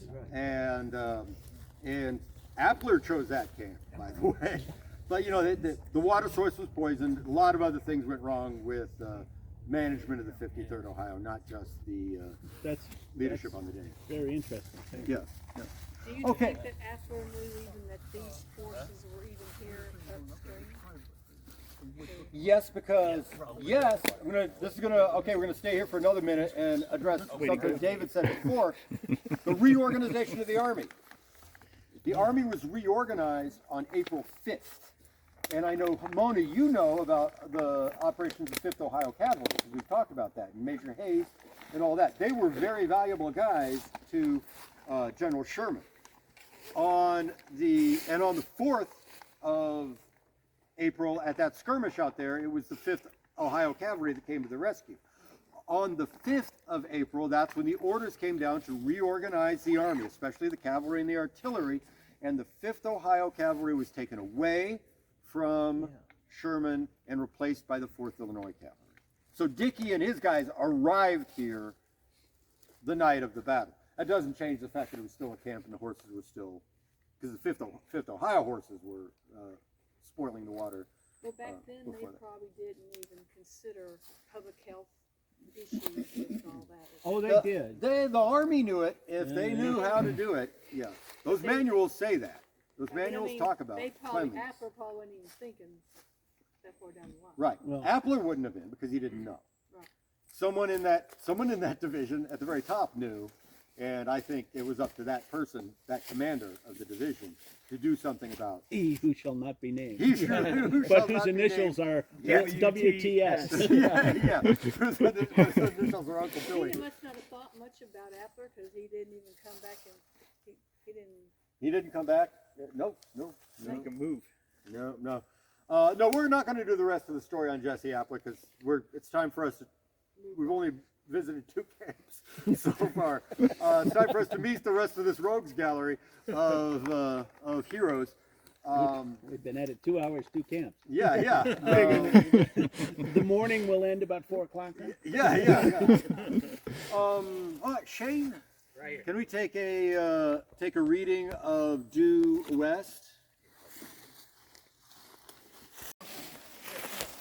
The day is young. I give you the next one on the ground.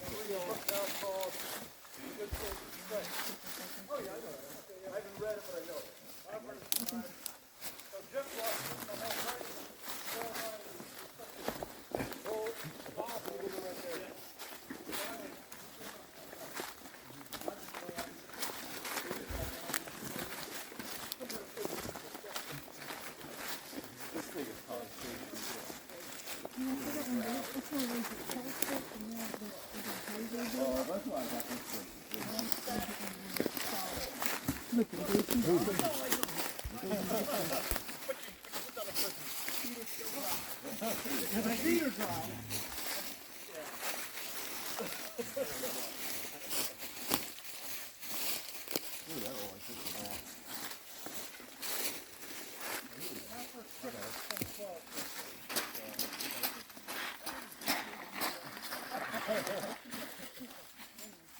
Oh, right here's not bad. Oh.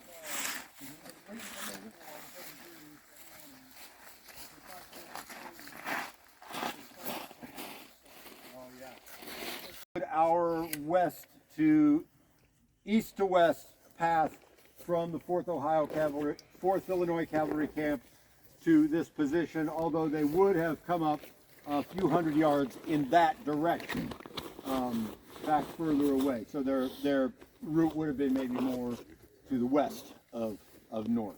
Those 250 men. We might cross paths with them again in a little while, but at the moment we're going to talk about something else.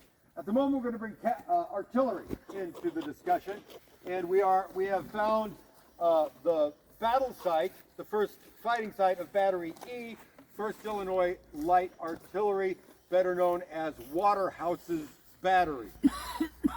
And we found where they first fought, and if we wanted to find their camp, again, good news for you, we don't need to move. It's right there. See the camp marker right up there. So for artillery camp, say everything we said about the infantry camp, as far as the tents and the officers and all the rest.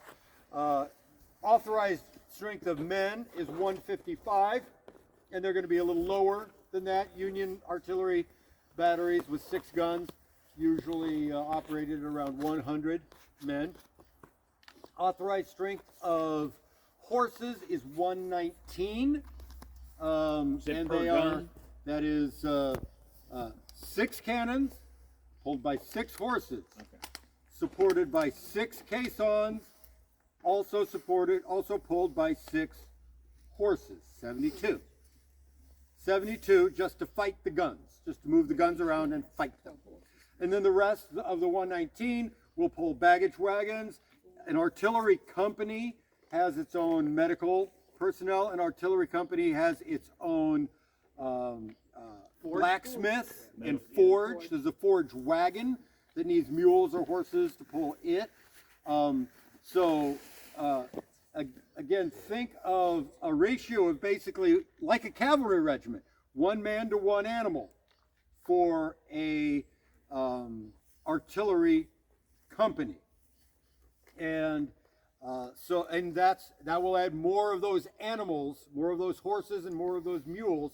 And again, with the green state of the Army, untrained, frightened, and so on, easily frightened animals that can do all sorts of things to mix up the well laid out plans and lines of battle of the Army commanders. Specifically, let's talk about Battery E. Alan Waterhouse is a man of means, a businessman and a manufacturer living in the city of Chicago at the beginning of the war. Chicago is a burgeoning western city, and we may talk about them at more than one stop here. Rather than getting into the weeds on that, let me just very simply tell you from the census of 1840, the first census after the 1837 founding of the city, until basically 1900, the population of Chicago doubled every census. That might have seemed manageable when it went from 20,000 to 40,000 between 1840 and 1850. But by the Civil War, it was 100,000 people in a city that had only existed for 30 years. As a city, you know, it had been a settlement before that, as an incorporated city. So we're having a city that's growing, just growing up, and so people are making a lot of money very fast and losing a lot of money very fast. A lot of speculation, a lot of real estate speculation, land speculation, so on and so forth. So Waterhouse is one of those men that's put together a lot of money, and he's in a wealthy position to fund and recruit his own organization. And so he starts putting together a battery of artillery, and he works with a guy named Luther Bradley. You're in the picture for that. Works with a guy named Luther Bradley. And they form what Bradley is going to say is going to be the Chicago, I think he wants to call it the Chicago Legion, but he wants to form a legion. Now a legion, very quickly, is a single combined arms unit. It's a unit that has infantry, cavalry, and artillery all built in. And if a guy like Bradley or Appler or whoever, you know, imagines, oh, I want a cool kind of unit to fight the Civil War, never mind what the government needs. Never mind what the Army needs. The Army wants infantry, artillery, and cavalry. Luther Bradley wants his own special toy, infantry, artillery, and cavalry all built in. And so they get to Camp Douglas, and Bradley's Legion is coming together, and the orders, and Captain and Alan Waterhouse will command the artillery battery of Bradley's Legion. And so the orders come down once they're in camp. No, you can't do that. Waterhouse has to go do something else. And so for that reason, Waterhouse eventually gets split off from that, from Bradley's regiment. I believe when Bradley gets a numeral, it becomes 51, 51st Illinois Regiment. But eventually, yeah, Bradley doesn't get his wish. He marches off to war with just foot soldiers, 51st Illinois Regiment. And Waterhouse ends up marching off as a commander of a battery. Well, all this political stuff and recruiting stuff takes time. And that's going to be 1861, September, October, November, March, whatever. Now the spring of 1862 gets here, and Waterhouse is just getting his guys together, and he's just training them on the cannons. And they're trying to find cannons and get cannons, and the orders come to go. You got to go. So Waterhouse and his guys, from what they know, half trained but doing their best, they get their cannons together and they put them on the trains and they put them on the boats, and off we go to join Grant. Waterhouse puts his guys, his cannons, his wagons, his forge on the boat, and they go to get Grant. What does not go on the boat? Horses. They have no horses. This battery of artillery has no horses. It's a battery of artillery that rides on trains and boats. But sure enough, got to get to Grant, and while this army is assembling, and while Sherman is assembling his army, Waterhouse and his battery finally get here. And during the reorganization of April 5th, shortly after Waterhouse and his guys had borrowed horses to drag them up onto Pittsburg Landing, they got the orders to take your cannons out and join General Sherman. You're going to be part of the artillery of General Sherman's division. At that time, at Pittsburg Landing, they get their horses. Now, if horses need to be trained, and they do, these horses have had 1 day of training. And these men have had 1 day of training horses. If you train a horse, that's right, it's two people need to get trained, right? Well, the horse is a person. To train a horse, the person needs to get trained, and the horse needs to get trained. They both need to get trained. So this is not a battery that's ready to ride around and fight the battle. And early in the battle, Lieutenant Abiel Abbott takes 2 cannons, hooks them up to the horses, and takes them up to that field there. They fire 2 shots with Appler, and then they come back to here. let us not assume that Lieutenant Abbott's job was easy. Let us assume the opposite, because we know the state of training of the men and the horses of Abbott's section. And if we were to infer just a little bit, and sometimes we can infer in history, the people who write about the 53rd Ohio, including Lieutenant Dawes, were very critical of Lieutenant Abbott for removing his cannons from the support of the 53rd Ohio after firing only 2 shots. Let us now take Lieutenant Abbott's point of view. If I'm going to get out with these horses and these men, Better do it now. we better do it now. Yeah. Right. The horses were already trying to run away if they weren't trained for this. Right. The horses were. You know, boom, they were getting ready to skedaddle themselves. Right. to Their own wherever cannons they were going gonna boom. go. Right. And they're all hooked up, and Yeah. they can't get away. And the teamsters don't really know how to. There's one teamster to every pair of Yeah. horses, and so they're not trained yet to keep the horse exactly in line. So that's one reason we can infer, one of the many reasons why Abbott would have gotten out of the Rayfield and brought his cannons back here. Now, the attack happens in the Rayfield. The 6th Mississippi moves into the camp of the 53rd Ohio. At that point, their flank is uncovered to the guns of Waterhouse's battery. So add to Appler's volley that eviscerates the 6th Mississippi the shells of Waterhouse's battery. At this point, let us give Waterhouse some credit. As gunners in a fixed position, his guys were pretty good. Abbott was very good. Lieutenant John Fitch was very good at commanding 2 guns of a battery. And so the men had done enough training to stand fire.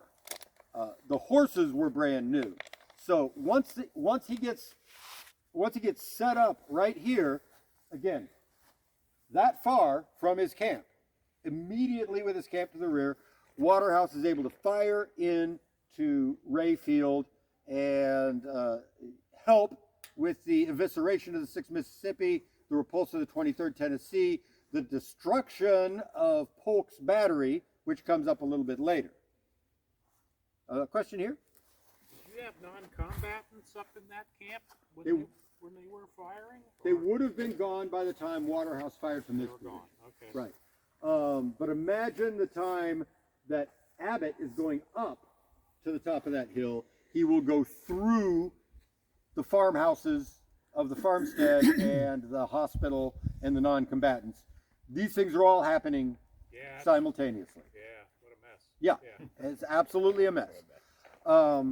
And so, now while that is happening, also the 57th Ohio Regiment, Colonel William Mungen, with Lieutenant Colonel A.V. Rice in command of the regiment, advances from their camp, which is down here. We're going to go near that pretty soon, to the position immediately behind you. And you see their monument down there in the bottoms. So by the time the Confederates crest that ridge, the 57th Ohio is in that position, and they are able to deliver a fire immediately to anybody who's framed against the top of that, framed against the sky on the top of the bluff on the other side of Ray Spring. See what we're talking about here? 57th Ohio is here, short range to where our cars are. And if anyone's in the cars, they're just going to get cut down there.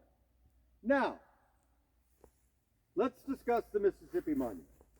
I do not disagree with the placement of the Mississippi Monument. Smarter people than me put it there. What I would say is this, the 6th Mississippi, what we know is they attacked again and again and again over 15 minutes until 300 of 425 men were casualties.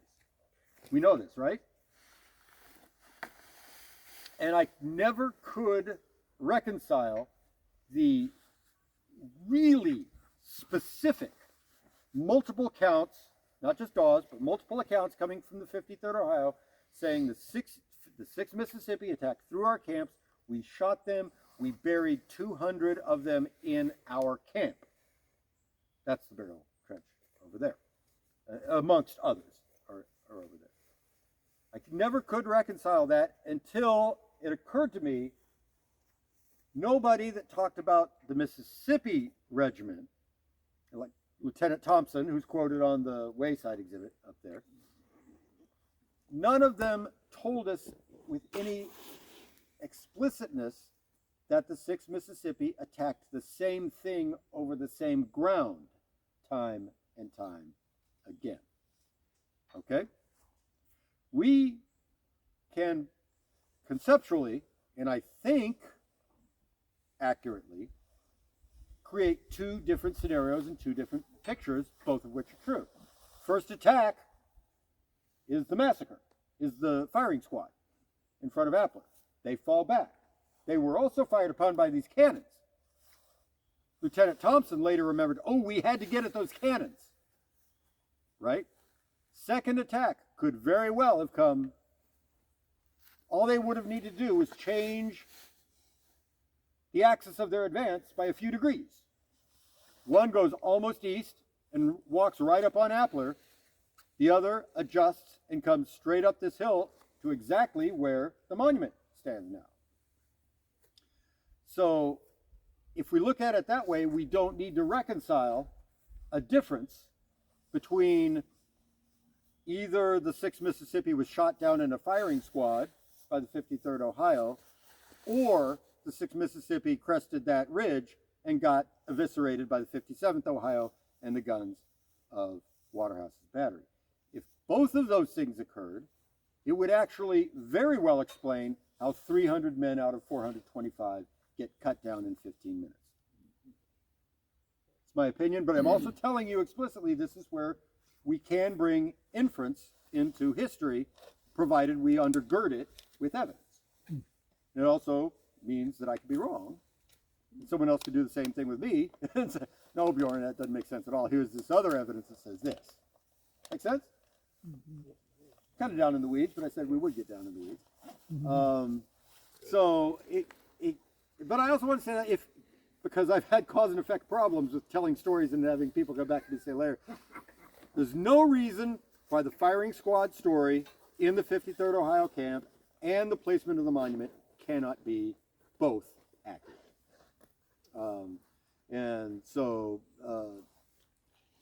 That just means there's not a reason for conflict there, I don't think. Okay, so once they crest that, the Confederates who have chased Appler into the gap, once those Confederates overrun the camp of Peabody's division, in fact, prior to that even happening, those troops move through the gap and begin to reorient and come this way. They come this way because there's nothing out there. This is now Sherman's left. Sherman's left should have been the 53rd Ohio, and for the last 3 weeks, the 53rd Ohio should have been there. But they weren't. Now the 53rd Ohio is gone, and that is a vacuum. It's nothing. And nothing is being filled with Confederate soldiers very quickly. As soon as they crest this ridge and get shot to ribbons by these guns and by this infantry, they can start. Others can start moving into this gap. Colonel Vaughn, leading the 13th Tennessee Regiment, being one of them, manages to get his regiment into the creek where we crossed it, right down there, oriented this way, and he is the first to launch a flank attack upon these cannons, which is a flank attack upon the entire division of Sherman's entire division.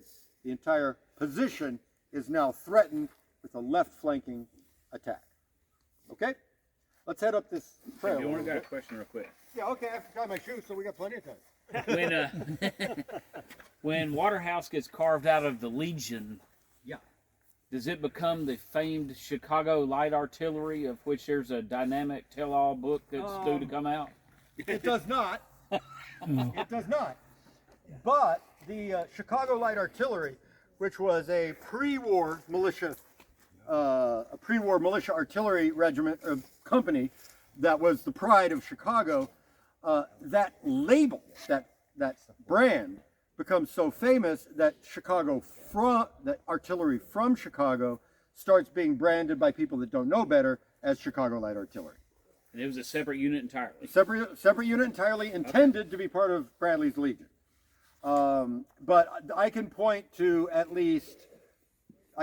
two batteries on this battlefield that belong to Chicago Light Artillery, and I can point to two other batteries of Illinois Light Artillery that get called Chicago Light Artillery that aren't. That's It's interesting. because of a brand. That brand is famous, and it's supposed to be.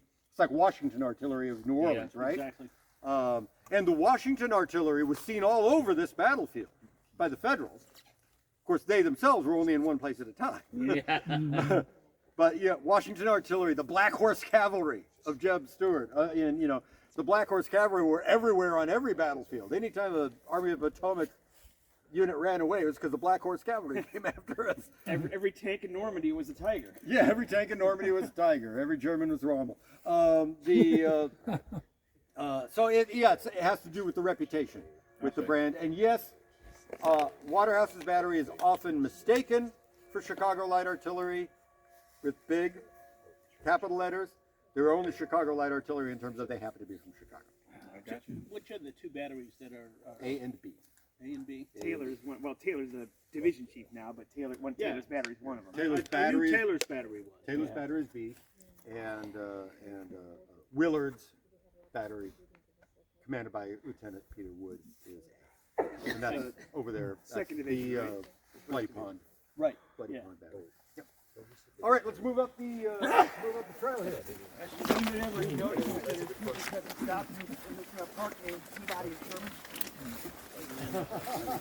Yeah, actually, yeah.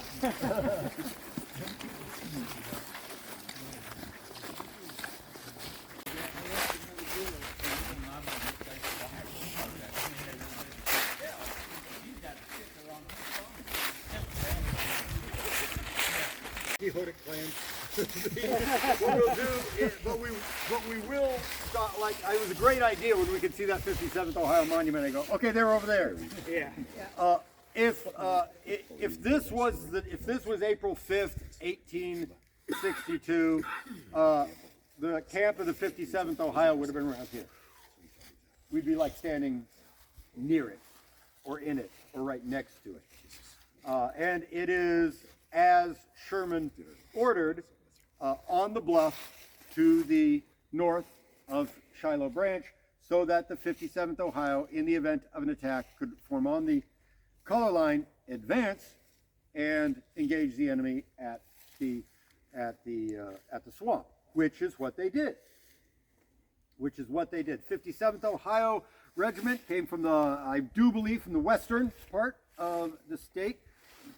Is the town of Findlay in western Ohio? Ohioans, Buckeyes? Huh? It is. Okay. I do believe at least one important officer was from Findlay, and so maybe more prairie guys if the 53rd Ohio was from along the river in those hills, the Appalachian foothills of southern Ohio.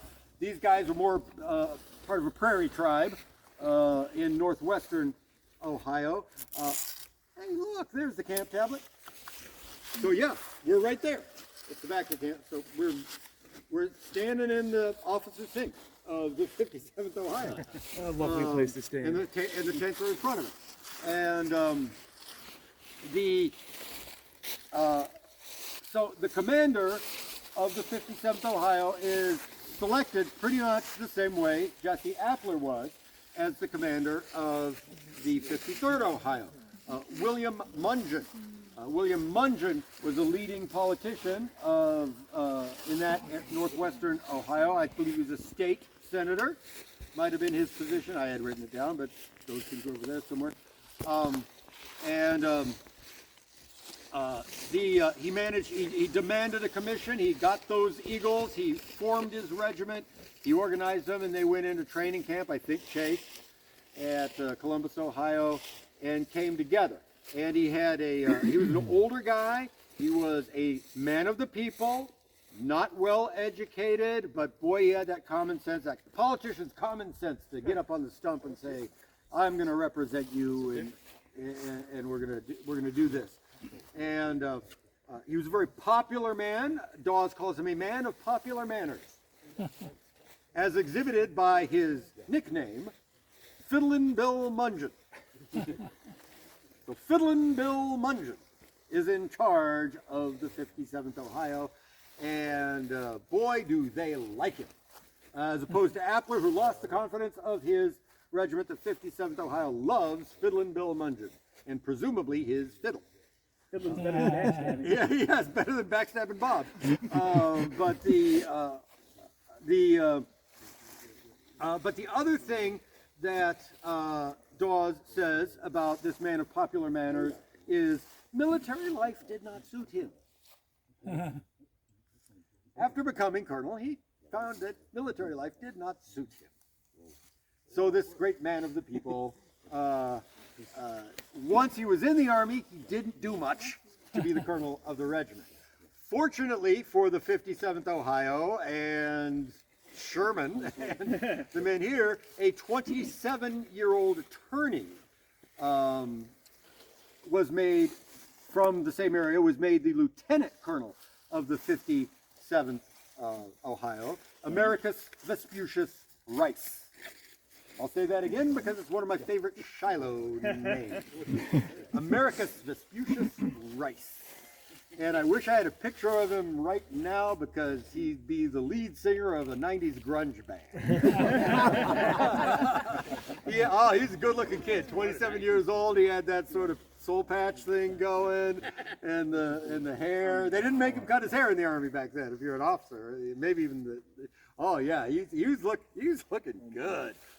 Also, A.V. Rice took his job seriously.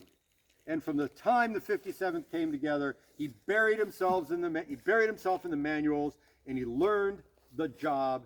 And on the morning of April 6, 1862, Fiddlin' Bill Mungeon suddenly found himself ill and not able to leave his tent. And so A.V. Rice, Lieutenant Colonel A.V. Rice, formed the 57th Ohio and took them from here to, back along our trail, to the monument. And there they met the Confederates coming over that hill, and there they stood and there they fought courageously for as long as they could. Now, Mungeon had not trained them very well. They had not gotten to a high state of training, but once Rice got them to a place to say, stand here, shoot, and don't move. They were able to do that, and they wanted to do that. Let's double back to these privates here. All these guys that are running away and skedaddling many of them will march down Pennsylvania Avenue as victors of the Civil War. So don't think they're not good soldiers, that they won't be good soldiers. With the skedaddle thing, they don't need me to protect their reputation. They did it themselves by winning the war. These are the guys that did it. And we're talking about the leadership, and Rice is one of the guys that did it. And so Rice led the 57th Ohio to that position. When the flank attack came up out of here, and indeed they came right up out of this ravine to flank mainly the 13th Tennessee Regiment, but lots more Confederates were following Colonel Vaughn, came up over here and flanked Waterhouse's battery. Waterhouse decided it's time to get out of here. And so they managed to get those guns linked up to those horses and started moving down this trail, and they got about 100 yards and they ran headlong into their boss, Major Ezra Taylor. Major Ezra Taylor said, "We can't leave. We just can't." This is where it happens, They're coming up the hill. They're on the left. They're coming up the hill, and this is where it's happened. So they let those horses go. They planted the trails of those guns, and they fought it out. And so the Waterhouse's battery is going to be right up here behind us, and one by one, the gunners start repositioning those guns to shoot to the left, and then more to the left, and then more to the left.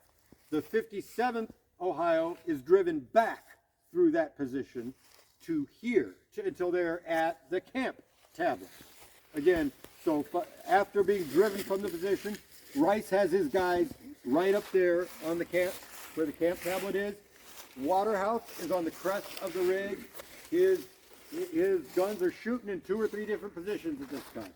At this time, let's bring Colonel Appler back into the story. Captain Jones leads the 53rd Ohio, having come through the ravine, probably steps ahead of Vaughn's Confederates, to this position. They take a position behind the camp. Here again, Lieutenant Dawes steps forward. He goes up and he describes the 57th Ohio was holding on at the best they could at their camp under the almost superhuman efforts of their Lieutenant Colonel A.V. Rice. Dawes came back here to where the 250 men, all that's left is 53rd are left, and finds Colonel Appler hiding behind a tree stump.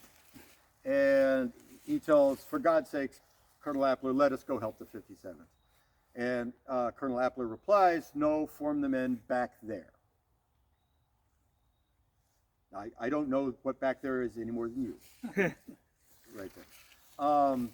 At that point, Dawes says to Appler, Colonel, I will not do it. At which point Appler jumps to his feet and disappears into history.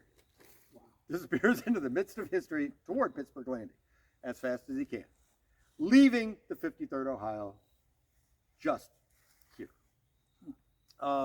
At that point, we'll probably catch up with them again. At that point, they head in that direction under the command of Captain Jones, the senior captain. But right now, the 57th Ohio is being driven through their camp, fighting in their camp as the Confederates come up here. Fortunately, time is to be gained. When the Confederates attacked, General Sherman asked his colleague, Major General John A. McClernand, to send reinforcements. And McClernand sent his 3rd Brigade under Colonel Julius Rafe. The 49th Illinois being, who we talked about before, being one of the regiments of that brigade, although I think they're mostly detached from the brigade in their fight. But 3 regiments, the 43rd, the 29th, and the 17th Illinois, come marching up at this point, and they take a position around here. And now, briefly, there is a left flank to Sherman's division again, and another one of those very bloody slaughters occurs on this position, helping us to explain why this is one of the places where there's a Confederate burial trench on the battlefield. These Confederates died in the flanking attack upon Sherman. These Confederates were likely killed in the fight with Rafe's brigade. 43rd Illinois would have been somewhere in this neighborhood, fighting in this direction. But there's too much. This is just too much. And also the Confederates that are falling into that are attacking through the camp of the 57th Ohio from its left are driving Rice and what's left of that regiment from their position. And Rice, with maybe 150 men, escapes to the east. And again, the 57th Ohio would have started the morning with about 700. So even though they fought bravely, they were not well trained, they were not well led by their colonel, although their lieutenant colonel was good. But they took a lot of casualties, and they also took a lot of stragglers to the rear. So the left flank of Sherman's division continues to crumble. And it continues to crumble largely because the men who are tasked with commanding these units are not operating up to their expectations, up to the expectations that Sherman would have for them. And Sherman is also still barely grasping his situation. We'll see if the story of Comp Sherman changes during the course of this conversation. But Sherman's lieutenants are failing him one after another. Appler, Dickey couldn't have done anything. Sherman may not have met Dickey. He moved in the day before. I'm sure he reported to duty. I'm just saying that's how quick. Mungen failed. Waterhouse is about to lose heroically, but also in terms of training and organization, Waterhouse and the Illinois Volunteers have delivered a brave but not very effective battery to exactly the place where they need to fight. Finally, before we go from here, there is that last picture of Waterhouse's battery. By the time the 53rd moves off over this direction, they can look back, and the last thing they see of Waterhouse's battery is Waterhouse has guns firing to the front, guns firing to the west, and guns firing to the rear. They are absolutely engulfed by the Confederates. At the last moment, Waterhouse goes down. Captain Waterhouse goes down with a wound to his leg. Lieutenant Abbott, who we met in Rayfield, takes over and is instantly shot through the shoulder, crushing him, leaving Second Lieutenant John Fitch, I think he's 20 years old, in charge of what's left. And finally, Fitch says, get whatever horses we can, hook them directly to the cannons, and just get them out. And I believe they saved 3 of the cannons, and most of their men. But they just make a run for it right down this trail, and all the way out. And the last thing that's seen of after that, from the Shiloh church position, they could see Confederates swarming over the 3 guns of Waterhouse's batteries and celebrating and dancing around in the battery camp over here.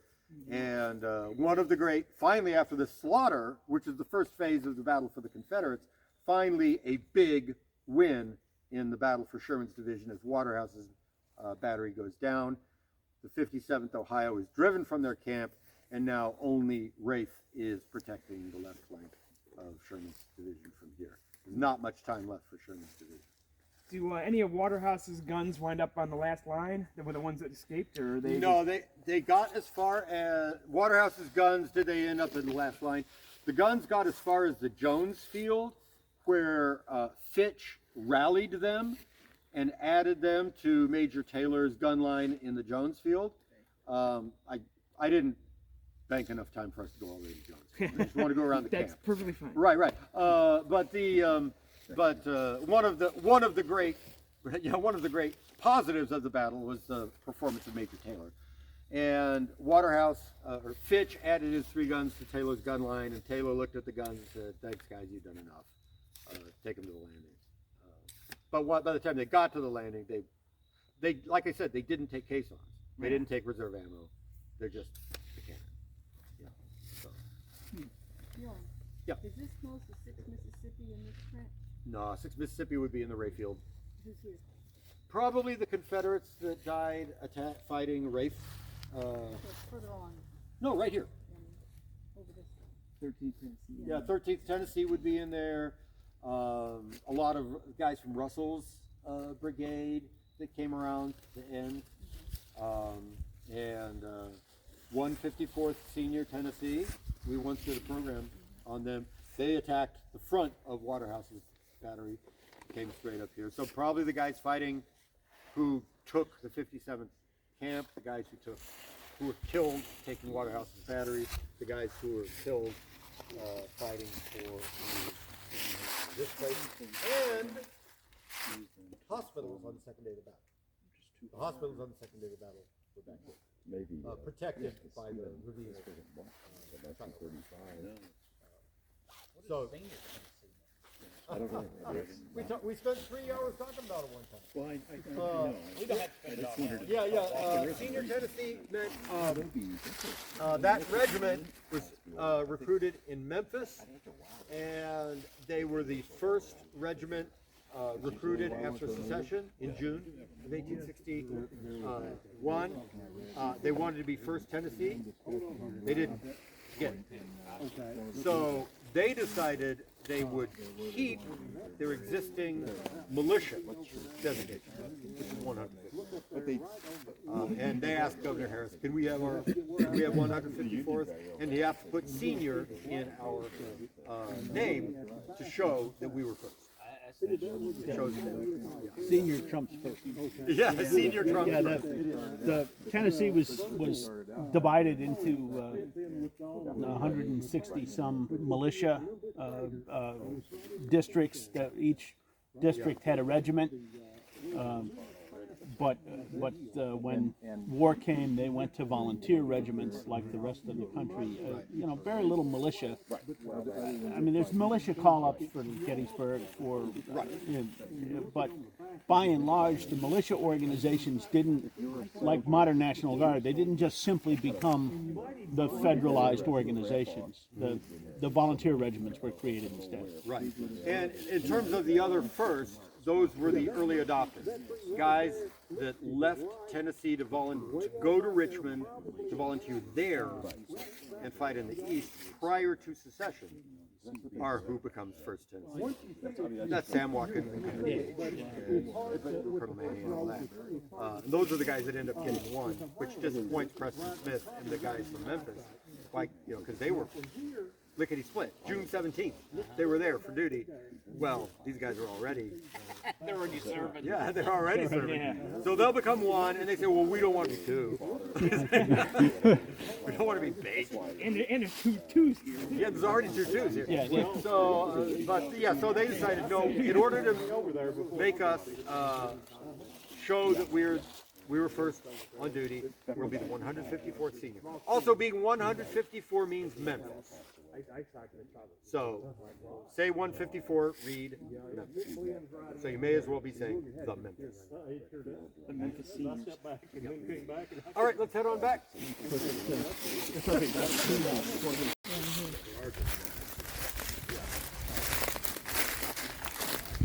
Yeah, I wonder.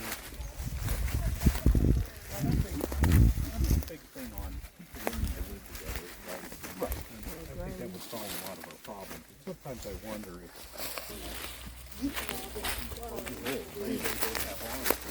maybe it's not slavery, but it might well be. Somebody making. I know that this may seem like we've walked a long way. We haven't. Sherman's headquarters. It's the trees and the underbrush and climbing through these down trees. If these things weren't here, as they were not, except for the large trees at the time, this would have just been a walk through the neighborhood. We would have gone from Appler's camp to Mungeon's camp to Waterhouse's camp to, and then as we came along the trail there, we passed Thielman's company of cavalry, and we passed Taylor's Battery B, 1st Illinois Light Artillery. And so all of this is just a hive of activity during the time of the camp. And the battle that's occurring here, when the battle occurs, is happening in this community, amongst these tents on these roads. And here we have found the headquarters of the community, which is the headquarters of General William T. Sherman. Now, I think, I'm going to hope we all know enough biography of old Cub Sherman that I don't need to go all the way back, but I want to start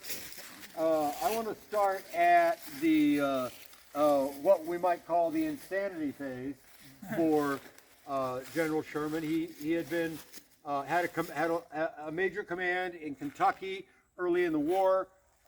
He made some claims for the number of people that he would need to control Kentucky that were considered insane. And then he was already an excitable guy, and he was nervous, so the newspapers wrote about him that he was insane. And he ended up losing that job, and he might have been out of the war, but for his buddy, Henry Wager Halleck, said, take a month off, come out to Missouri, and be on my staff. And so William T. Sherman ends up finally getting back on his feet, working for Henry Wager Halleck in St. Louis, command of this Department of the West. In fact, there's a dramatic moment that's intentionally painted to be dramatic right before the beginning of this campaign, where Halleck is in his headquarters at the headquarters table, and Sherman is there, and other other high-up generals are there, and Halleck points at the map on the table and he says, "General Sherman, show me the true angle of attack." The true angle of attack. That's definitely a Napoleonic, thing. It's they're using a phrase from fencing. Is what he's using it from, sword fighting. A true attack is I stab you. A false attack is I feint and do this or that. False play. Don't make a false move. One false move. We remember that? One false move means don't fuck with me, or I'll make a true attack on you. Sorry, Tony. My French is coming out.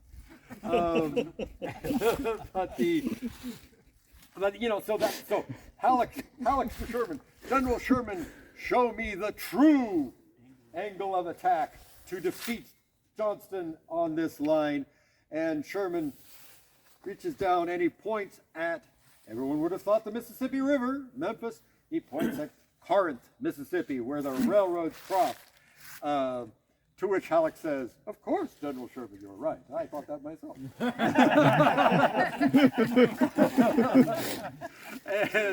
and this is painted as the big decision to move up the Tennessee River and attack Corinth. One man who was not in that room was U.S. Grant. He wasn't in that room because he was already attacking up the Tennessee River because he had the idea on his own and he was already doing it. But at least Sherman and Halleck goes, "Yeah, that's what we should do. That should be a good idea."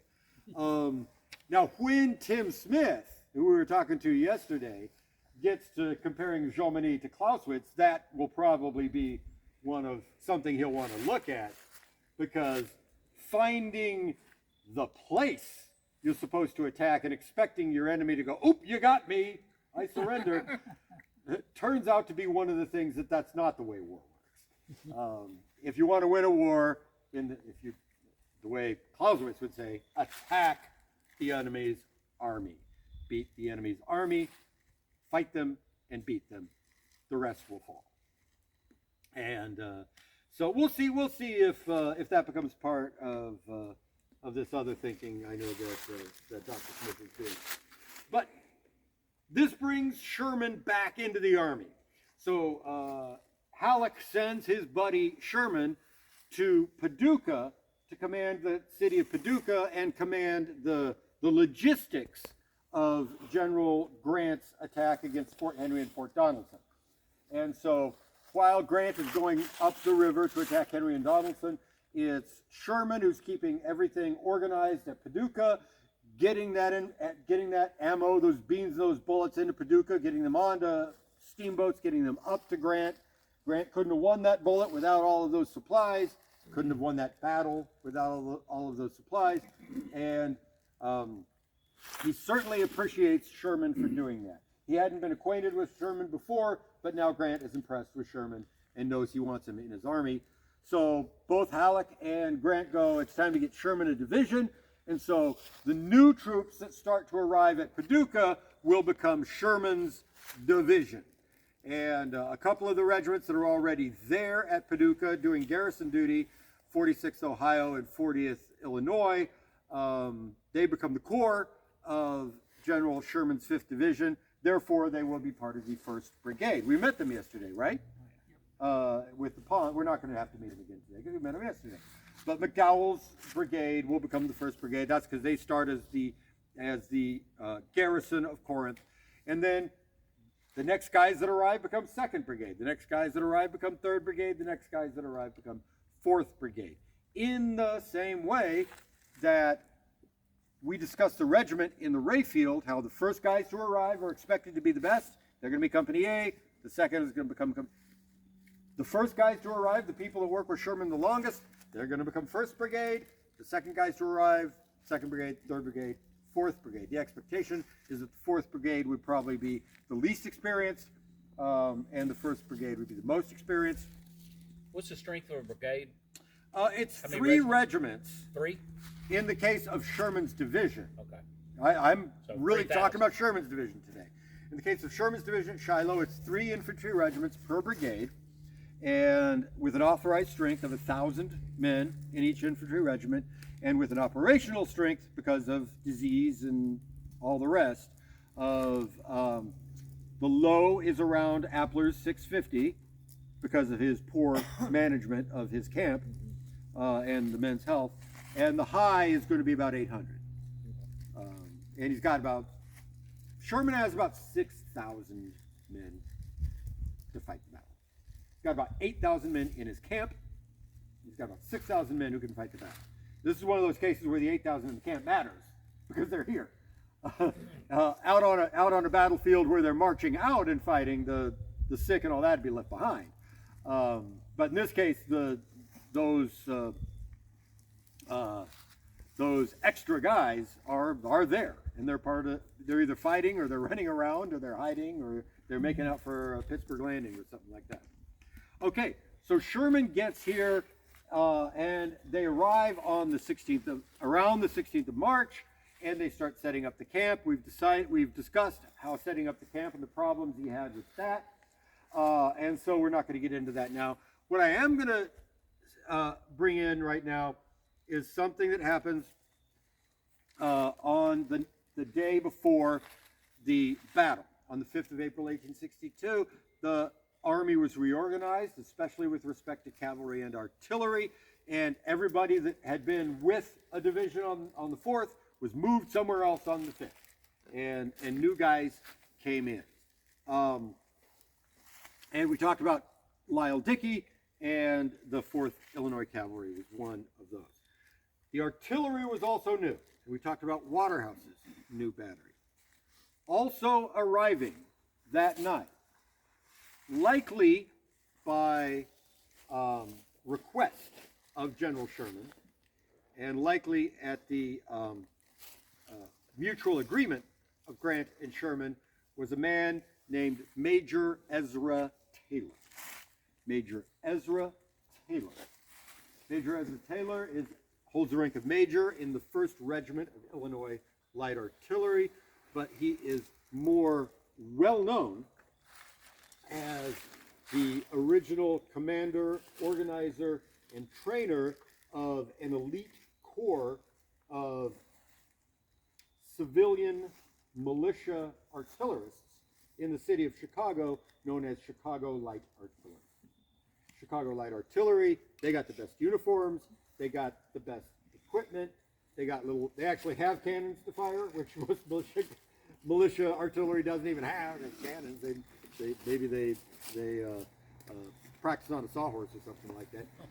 But Chicago Light Artillery is a going concern, and they have great uniforms. A lot of money gets spent on them. They spend a lot of money on themselves. They're wealthier guys, and Ezra Taylor is one of those guys that's just the guiding spirit of this thing. If any of you have ever started a club, has anybody ever started a club? Got together with your friends, we like doing this, we like doing that. Let's get organized and start a club. There's always one guy. There's always one person that just jumps up and goes, okay, I'll do it. And everyone goes, okay, you do it. You do it. Yep.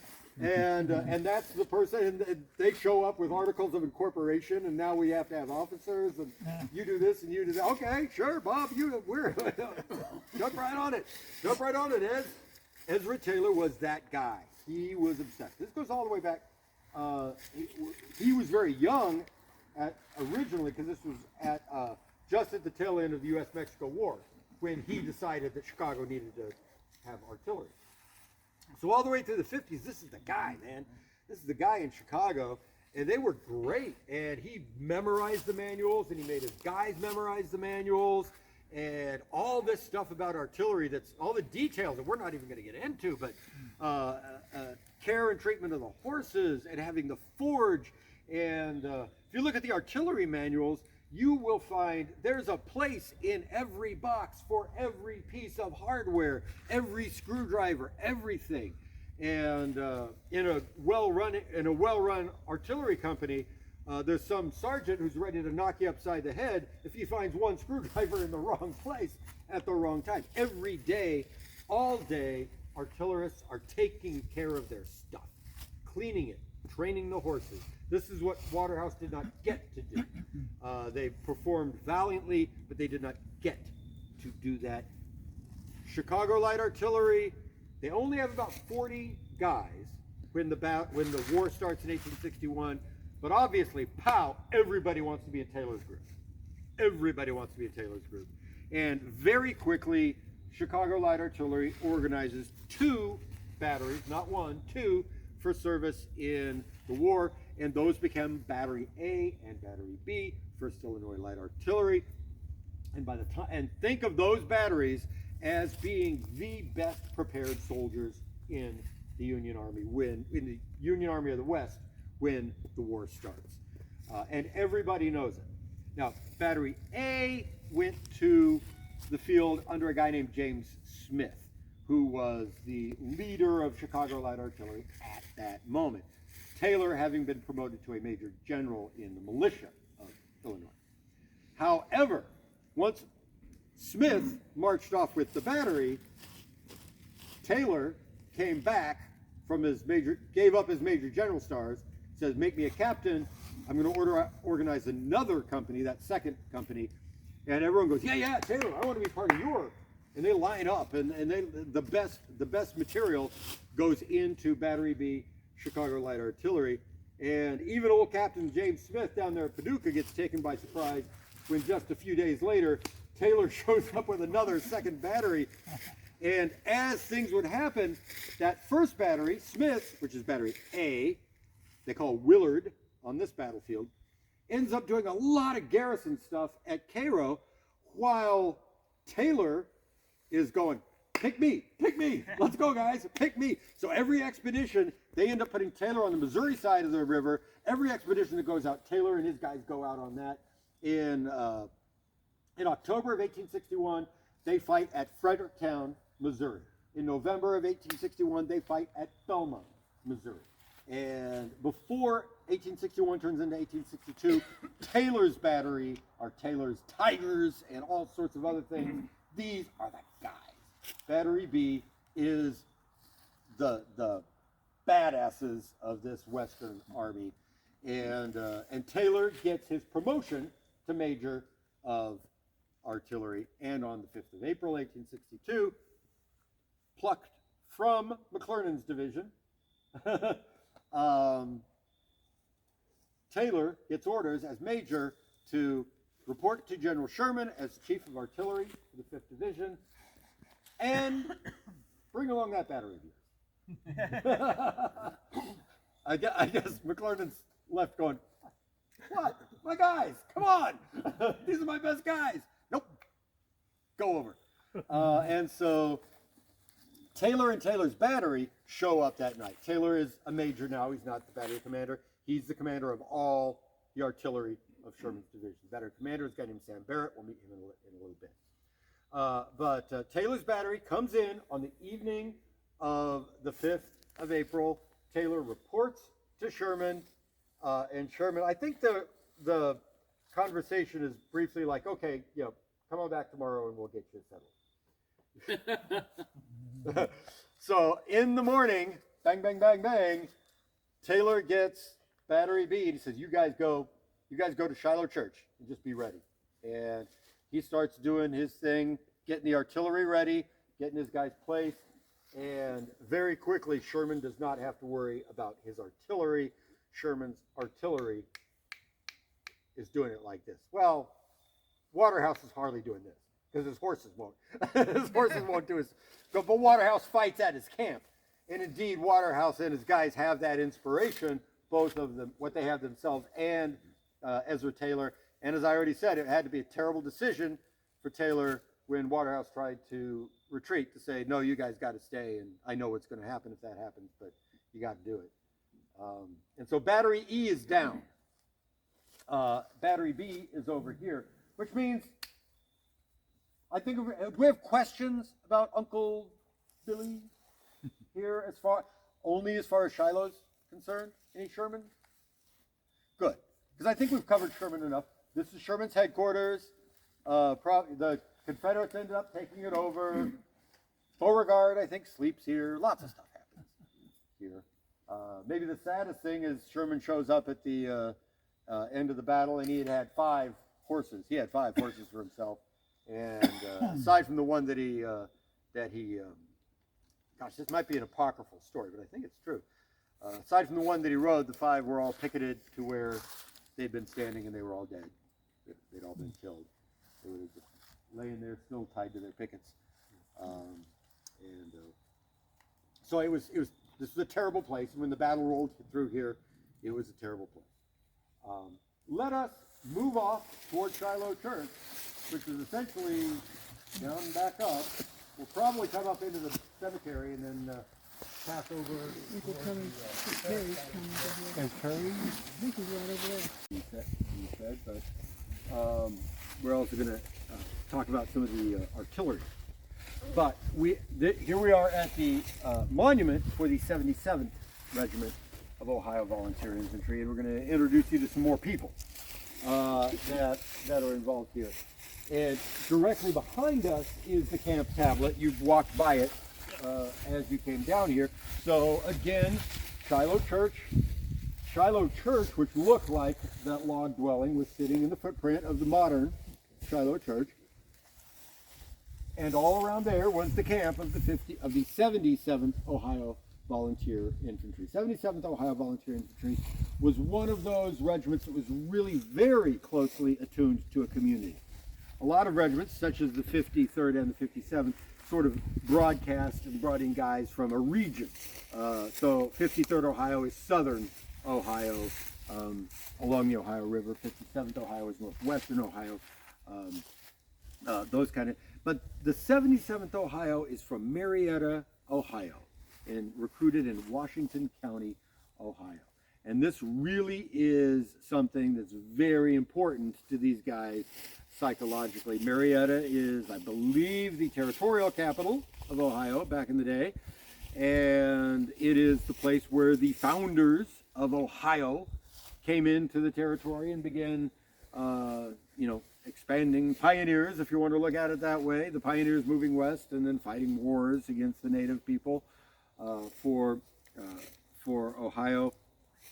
And so, big names like Manasseh Cutler, Worthington, that prominent name of Ohio passed through Marietta before Worthington, Ohio, and Columbus were important. And so these are people with an idea of we are the old guard. We are the old guard of Ohio. We are, and we have a lot to defend when it comes to fighting this war. And the people that are going to lead us are going to be from our community. We talked about this before, and it's going to come up again now. So men that are like the founding father of Marietta or Washington, Ohio. Now those guys are dead now, but it's like the next generation of guys that are like that. People who've been lifelong pioneers, and they've created something out of nothing, and they became our first mayors and judges and so on and so forth. They're going to lead our boys to the war. And in this case, the boys are these boys. Everybody knows each other. There's not a company that comes from the next county over. They're us. 77th Ohio is us, if you're talking about Marietta, Ohio, and Washington County, Ohio. And the guy chosen to lead the regiment, organize and lead the regiment, is Jesse Hildebrand. Jesse Hildebrand is one of these old guys, old man of the people. Jesse has previously been a railroad agent, and he's been in charge of a post office. He has been the sheriff of Washington County, and he's a major general in the Ohio militia. And Lieutenant Dawes tells us about his neighbor, Hildebrand, because Dawes is from Marietta. He's in the 53rd Ohio, but he's one of the kids from Marietta. And he went to Marietta College, he graduated there. He said, at one point he calls Colonel Hildebrand the grand old colonel. So another guy that everybody likes. But he also says, notwithstanding his position as Major General in the Ohio militia, he knew nothing about drill. He had no concept of discipline except that people should follow his orders and that he should not have to follow anybody else's orders. Seems reasonable. He was the guy. Hey, I built something out of nothing. I'm part of this. You know, I'm the man of the people, and I you know, through my good common sense, I will decide what we're going to do. As we've already seen, I'll say it right now, the 5th Division is a machine. The 5th Division is a machine, and the regiments are parts, and the regiments have to work together. And in order to do that, the people that lead the regiments need professional training. They at the very least, they need to approach their new jobs as a professional would approach their new job. In other words, I am going to learn the job, and I am going to do the job according to the instructions that I'm given. I'm going to run the machine the way the machine works.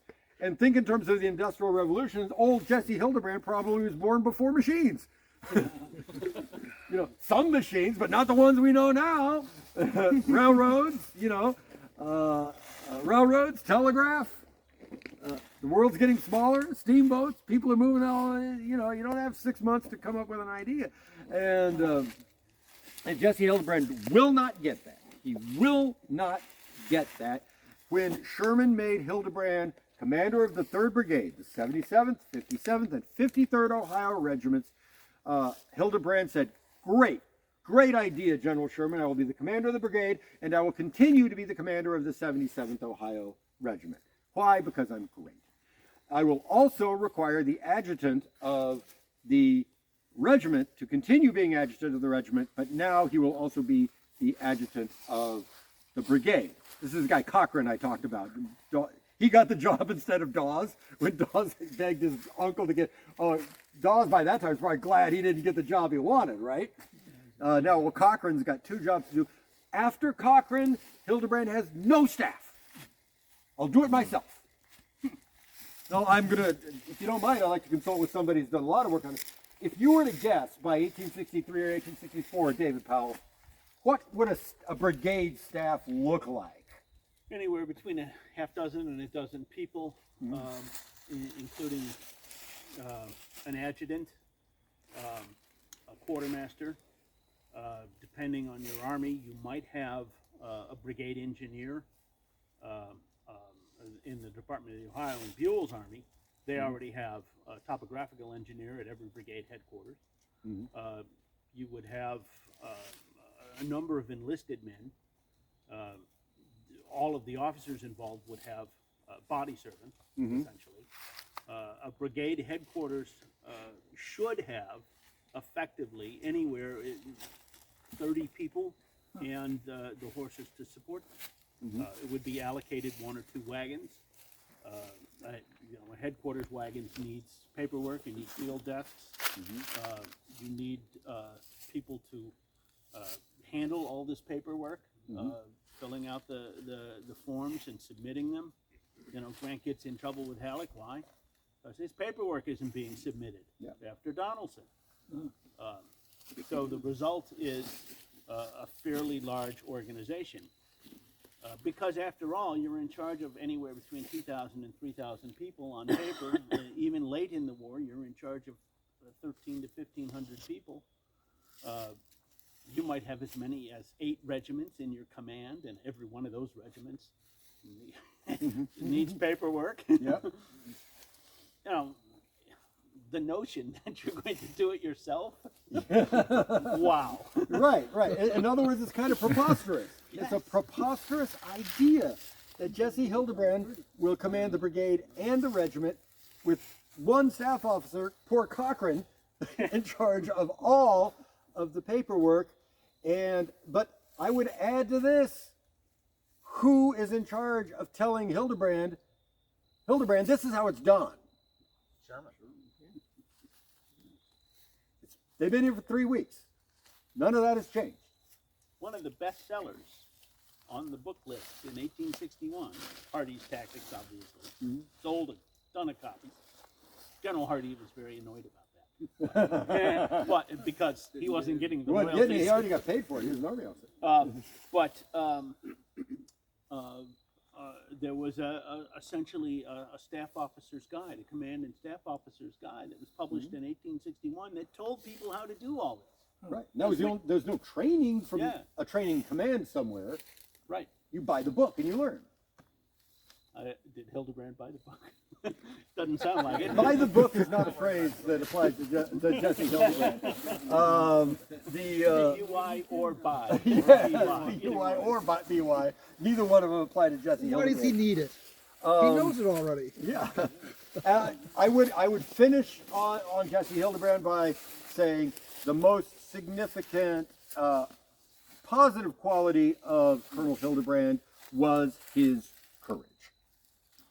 And indeed, that confidence that preposterously asserts that I can do all of this because look at all the other stuff I did. I built buildings. I ran railroads. Or I didn't run railroads. He was the sheriff. I was the sheriff. I did that okay. It is what he does have is that does give him the confidence that he's going to be extraordinarily courageous when the crisis comes. Now, he has as his first lieutenant colonel for 77th Ohio. There's a chap by the name of Wills de Haas, and I don't have time to go through Wills de Haas, other than to say that after the war, Wills de Haas wrote a essay about what happened here during the battle. That is wrote it for Philadelphia Inquirer, got reprinted in a book called Annals of the Civil War, which you can still buy in reprint. Read Wills de Haas' essay.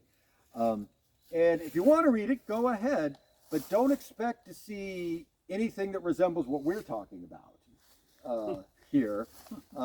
In fact, you will see a very vivid illustration of somebody who doesn't know what he's talking about. And the reason is because when the battle started, as Dawes says, Colonel de Haas decided he had business elsewhere. Yet the essay is full of Wills de Haas winning the Battle of Shiloh. There I was. There I was. There I was at Pittsburg Landing. There I was at Pittsburg Landing. All I have to say about that essay, which is used a lot in Shiloh books, is to again quote Adjutant Dawes. Lieutenant Colonel de Haas decided he had business elsewhere that morning. This leaves a 24-year-old graduate of Marietta College from Marietta, Illinois, who had recently graduated Marietta College, briefly worked in the publishing industry, I think in Philadelphia, came back to Marietta to join the 77th Ohio, a fellow by the name of Benjamin Dana Fearing, who might show up on the Chickamauga battlefield. 24 years old in 1862. Major Ben Fearing is the one guy that knows what he's doing with this regiment that morning. They basically have one field officer. Hildebrand can't do the jobs he's collected. De Haas won't do the job he's given. Ben Fearing formed the 77th Ohio Regiment when the attack started. He moved it forward to the creek. The 77th did move forward of this monument all the way down to the creek. That was even while their skirmishers were still out ahead. And as the 15th Arkansas pushed Company A, Captain Stevens of the 77th, back through the woods and over the creek, they came in and formed on the right of the regiment. Claiborne attacked. The rest of Claiborne's brigade attacked right up this 6th Mississippi and 23rd Tennessee over there. The rest of Claiborne's brigade coming right up, and they meet the 77th Ohio alone. They're the only ones down there at the moment, and they meet a volley and they're driven back. That's one reason why, if you're asking, 57th Ohio is down below and 77th is over here. Think of the original line of the 77th being along, 57th being along the creek, and the 77th going on into the morass, what they call the impassable morass. They're right on the edge of it. And when the Confederates come up, they shoot them down. The Confederates make their second attack, and that drives the 77th Ohio back up to the hill where they rally at this position. And here the 77th Ohio hangs on for the rest of the morning. Here the 77th Ohio helps to repulse attack after attack after attack, coming straight up that road. Claiborne, Russell, Anderson, Johnson, one Confederate regiment after another coming up this hill. And so where you're standing right now is another one of those spots where the fighting was incredibly intense and prolonged. And in all that time, Hildebrand is not here. He's off trying to figure out what to do. DeHaas has business elsewhere, and it is Ben Fearing, 24 years old, riding his horse back and forth behind the 77th, saying, "Come on, boys, do this. We're going to get some ammunition over here." And the 77th takes hit after hit after hit. They move to the rear. They close on the colors, and they continue to fight under the inspiration of their 24-year-old Major, Ben Fearing. After this, some more stuff starts to happen over to the left. Because remember, block by block, Sherman's division is caving from the left. The 53rd is gone. The 57th is gone. Waterhouse is overrun. The Illinois regiments, Wraith's Brigade, look up here. See those Illinois monuments? Those monuments designate where they fall back to as the flank starts to collapse. And so an enormous amount of blood is being shed. Again, we're getting up to 9:30 or 10 now, where it's no longer the opening phase of this battle, and it's no longer just Claiborne butting his head. We're now talking about an enormous backlog of rebels hitting that ravine and just moving up this hill time and time again as almost like a mob, and just shooting gusts of musket balls up here, while the 77th and the other regiments shoot down into the ravine. Showing up on the left flank of Fearing's 77th Ohio is the remnants, about 150 men of the 57th Ohio under command of Lieutenant Colonel A.V. Rice. They tie into the left, and they face mainly in that direction, trying to cover the flank of the 77th. Tying into the left of that is a small battalion, 75 men perhaps, representing the 53rd Regiment, Ohio Volunteer Infantry, under command of Captain Wells Jones. They tie into the left, and they continue fighting, and they continue holding on as best they can. Among an episode that happens over here in the ranks of the 53rd Ohio with only 75 guys left. We can't pretend like the 53rd Ohio is redeemable at Shiloh at this point. They failed. They're not there. They ran away. And so with like 75 guys left, they're over here fighting against probably that Mississippi regiment, Blythe's Mississippi regiment, as they come up over here. Yet another member of the 53rd Ohio leaves his post. Yet another member of the 53rd Ohio can't stand at his post, and he leaves it. A private in Company A steps right out between the lines. A private in Company A steps right out between the lines, which are maybe 50 feet at this. They're there. They're right there. And they're firing into each other's faces, and this kid closes the range by half, takes a knee, levels an Enfield rifle musket, and fires point blank into the Confederate line. He then grounds the musket, charges it again, loads it again, charges it, caps it, raises it, fires a second time into the Confederate line at point blank range. He turns on his knee to shout encouragement to his comrades.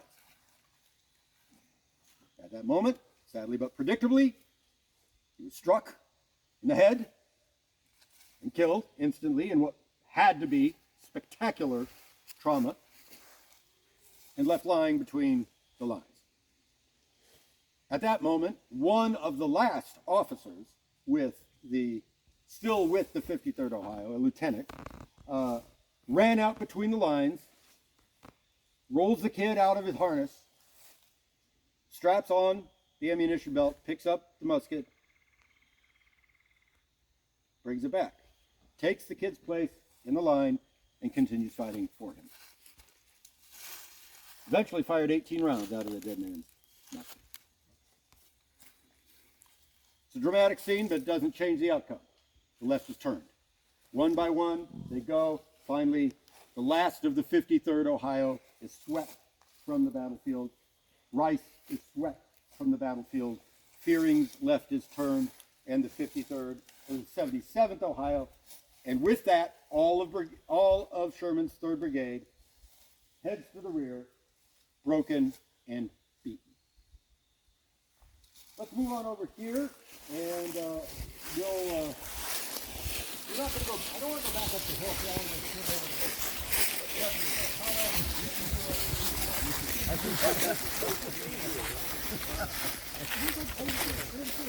go over the incidental flanking maneuver, but of course the flanking maneuver comes around the left, shoots the gap, turns the left, and comes up this way.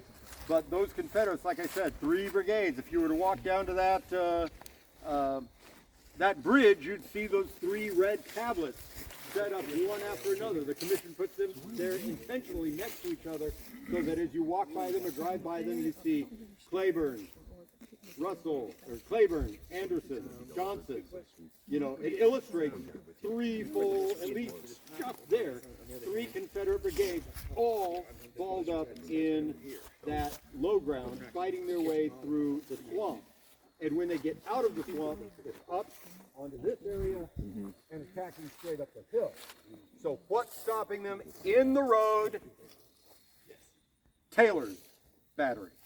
We talked about them, right? Yeah. Chicago Light Artillery, Battery B, 1st Illinois Light Artillery, Taylor's battery, now under the command of Captain Sam Barrett. And they're up there. Sam Barrett was an interesting choice to command the battery at this point, or to originally be the 1st lieutenant. Ezra Taylor, very talented, energetic guy, and also a very savvy politician. When it came time to organize this new battery just in a couple days, he said, who do I need for my lieutenants? Well, I need young guys, I need intelligent guys, I need ambitious guys, and it wouldn't help to have a millionaire. And Sam Barrett filled that. Sam Barrett, a manufacturing guy, filled that role. I don't know if Sam had $1 million, but he brought wealth to the battery so that at a time when people were fighting, you know, during the organization and the training and everybody's coming together there and they were training at Bird's Point and Cairo. You know, if the government doesn't come through with money to get cannons or horses or leather, well, Sam's a patriot. I'm willing to die for the country, so the least I can do is write a check, right?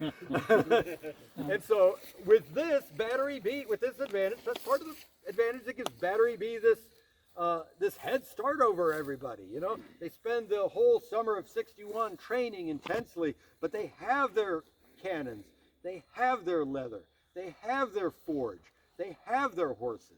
And everybody can get trained up to the proper level. And then, of course, once they get Taylor saying, as soon as we get a chance, we're going to get into a battle. Let's do this. Let's fight, fight, fight, fight, fight. So that brings Battery B brings Battery B to this battlefield, having fought at Fredericktown, Belmont, and Fort Donelson, and fought significantly at all 3 of those places. This is really one of the most efficient and deadly fighting units in this battle, and this is where you don't want to be if you're a Confederate on the morning of April 6th, downrange from those 6-pound tubes right up there. Because by the time the Confederates get through there, the first mission for Sam Barrett's battery, I think, do involve firing into the 6th Mississippi and Ray Field. Because there is a clear line of fire at that time straight into Ray Field. Don't think of any of these trees. There's even an illustration on that wayside showing that you can see straight into Appler's camp. Also, when Polk's battery comes up over there and they get decimated, a large part of that is Barrett, because those guys don't miss. And what happens with Polk's battery is whoever's shooting at them didn't miss. They got blasted to splinters over there. Once the infantry comes across, and the Confederate infantry starts surging up this area. This is one of the places where a quote happens that you see a lot. The Confederates come rushing up to Sherman's line over here, 77th Ohio, 70th, the battery, chanting, "Bull Run, Bull Run, Bull Run." They're saying, "You're going to run. We're going to win. You're going to run." Rebel yells, "Bull Run." This is where the Confederates are doing that, where we're standing right now.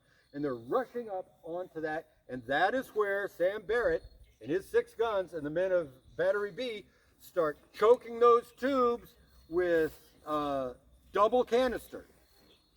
With double canister, and each one canister is 27 lead balls in a tin can. Double canister is you knock the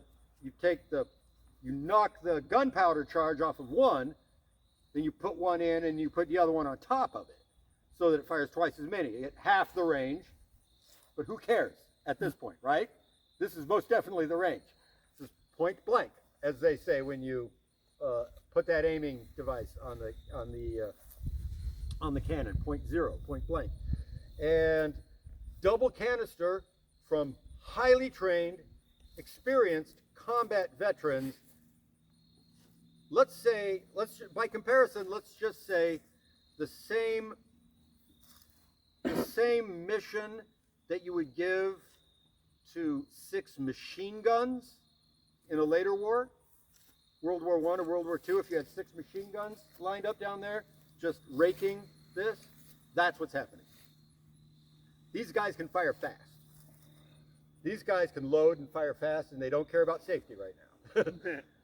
How fast is fast, Bjorn?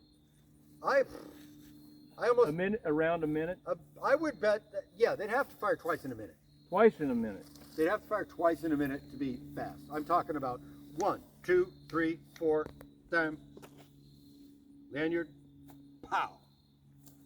This is what's happening when we train. Why that number 1 needs to do their job so well, and why the number 3 needs to thumb the vent.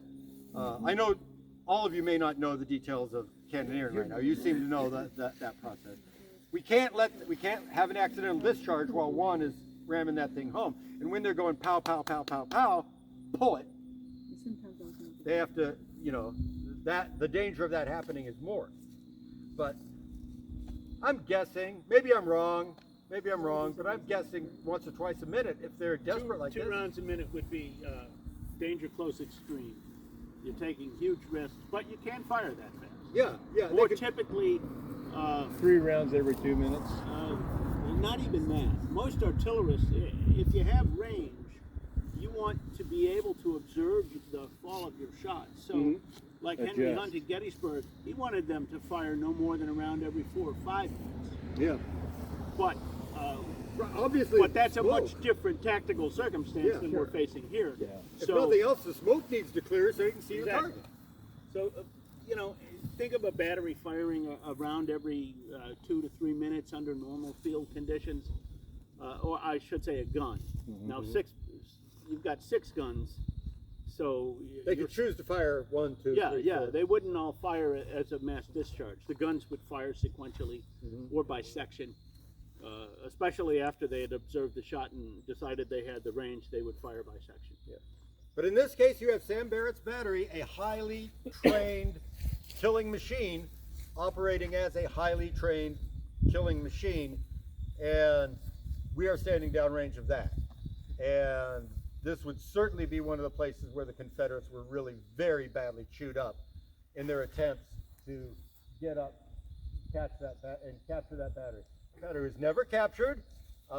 Finally, Barrett and his guys look to the left, and here come the refugees that they hadn't been able to see them when they were fighting over the hill. And up over the hill come the Ohio regiments and the Illinois, and they pass to the west and the north.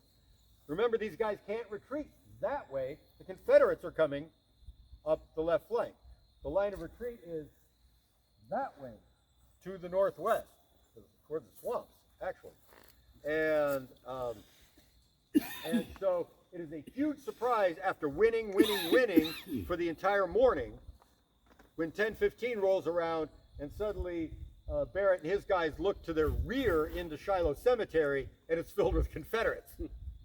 And only then do they bring up the horses and limber up the guns and head to the rear. They had several wounded casualties at this position. At least one of the men would later die.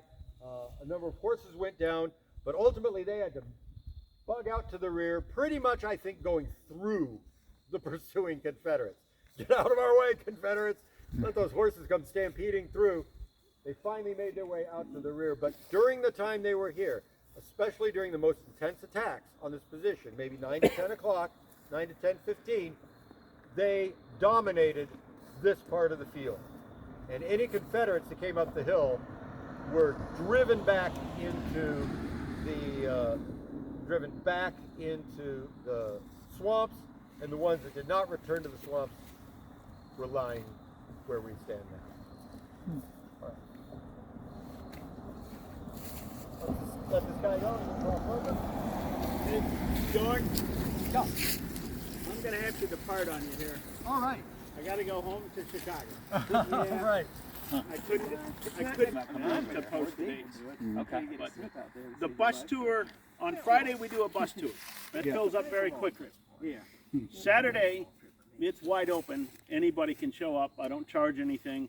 Jim Ogden, I can't pay Jim Ogden any money, and I'm not going to take money while I can't pay Jim Ogden. Oh, so, yeah. So it's free.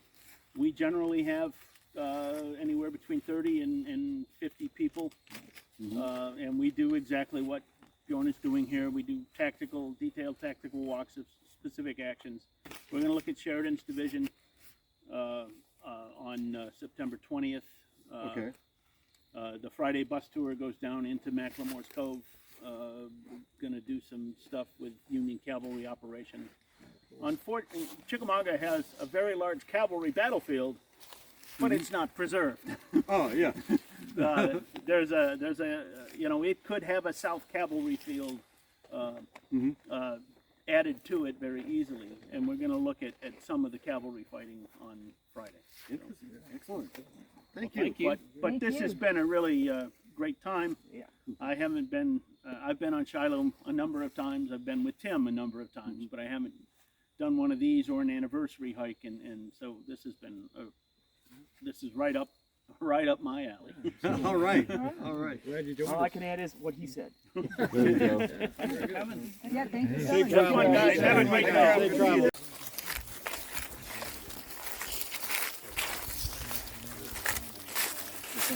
The 3rd Brigade. We've left the 3rd Brigade of Sherman's division. Spoiler alert, we visited the 1st Brigade yesterday, right? On Pond's Brigade. So we're not going to do that. We're not going to cross over Highway 22 and go back to those entrenchments, Worthington's entrenchments and all that again. Also, I don't know the landowners, so I don't want to take you on the private land. I know Tim Smith. Hey, we know Tim Smith. But but here we're going to start on that 4th Brigade, the 4th Brigade of General Sherman's division, and the commanders of that brigade and the Sherman's lieutenants that are in charge of this brigade. Now the 4th Brigade is largely composed of newly organized units, and if I'm correct, they had been at Camp Dennison, Cincinnati, at the time they were dispatched to the front, which would have been right when Grant's army was heading up the Tennessee River. They did not arrive in time to participate in the Battle of Fort Donelson. Nobody in Sherman's division did. But here we see a monument to the 70th Ohio Regiment. The 4th Brigade was under the command of Colonel Ralph Buckland, colonel of the 72nd Ohio Regiment, and his subordinates were Joe Cockrell of the 70th, Peter Sullivan of the 48th, and Herman Canfield in the 72nd. And we'll talk about each of them in time. But when the order to camp comes down from General Sherman, that we will camp on top of the hill with our camps facing the creek so that in the event the enemy attacks us across the creek, we will form on our color lines, march out, and fight them. Colonel Ralph Buckland, commanding the brigade, makes sure that all three of the regiments follow the order exactly. So we're not going to go to the camp tablets, we're going to go to the fighting positions of these three regiments. But in all three cases, the camp tablet of the 70th Ohio is right up on top of the hill. When we get to the 48th Ohio, the camp tablet of the 48th Ohio is right back up the hill, and it's going to be the same thing with the 72nd Ohio.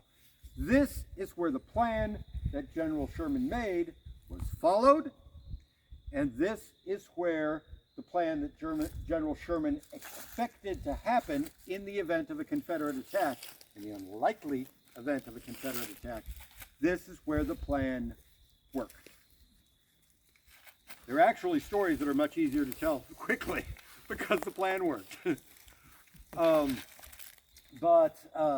So we are going to start here with the 70th Ohio, move to the 48th, and the 72nd is beyond them. 70th Ohio, a regiment that comes from the Ohio River communities just upstream from Cincinnati. In fact, the community in which U.S. Grant was born and raised is in the recruiting area of the 70th Ohio. The commander of the 70th Ohio is Colonel Joseph R. Cockrell. Cockrell was another one of those politicians, a state representative in Columbus and a leading man of his community. Ephraim Dawes, I'm going to have to paraphrase him here, but Ephraim Dawes talks about Cockrell as saying he was a man of good common sense, calm, and brave. He said, no braver man ever strapped on a sword. Think of Joe Cockrell as being a guy who is not highly qualified to command a regiment when he's given command of it, yet buries himself in learning his new trade. And he jumps in, and he's got a calm attitude, he's got a studious attitude, and he trains and handles his regiment right. There is another one of these guidebooks, one of these manuals that David talked about. Like the best-selling manual was the Adjutant's Manual, the best-selling book. There was a manual for field and staff officers written by a general named Daniel Butterfield. And some of you that study Eastern campaign battles know the name Daniel Butterfield as a chief of staff to General Meade at one point. And Butterfield wrote a guide for field and staff officers. And in paging through that, I found a really compelling statement. So here's just one little quote, not going through the whole thing. A really compelling statement right up front where Butterfield tells his student, reading the book, someone like Joe Cockrell, the domestic economy of a regiment is a crucially important part of the colonel's job. And the colonel cannot know too much about it and will likely know too little about it.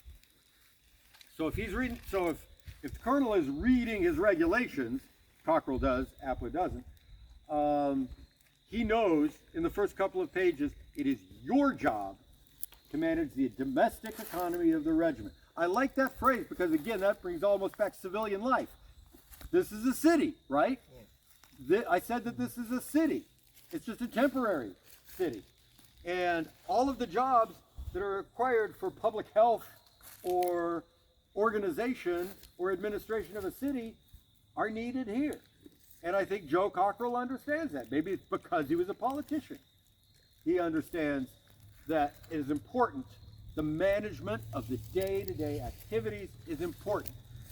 So from the time they started practicing The men of the 70th Ohio cleaned their camps every day from the time they started practicing.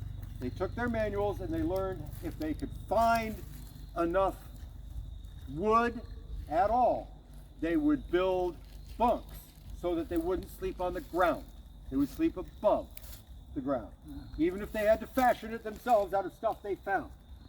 Cockrell had them all doing this. Cockrell, through his officers, had them all doing this themselves. None of these guys were West Pointers. They just took their job seriously from the beginning. They took the attitude that we don't know what we are doing, and we are going to learn. And then we are going to do it the way we learn. And this is the early story of the 70th Ohio.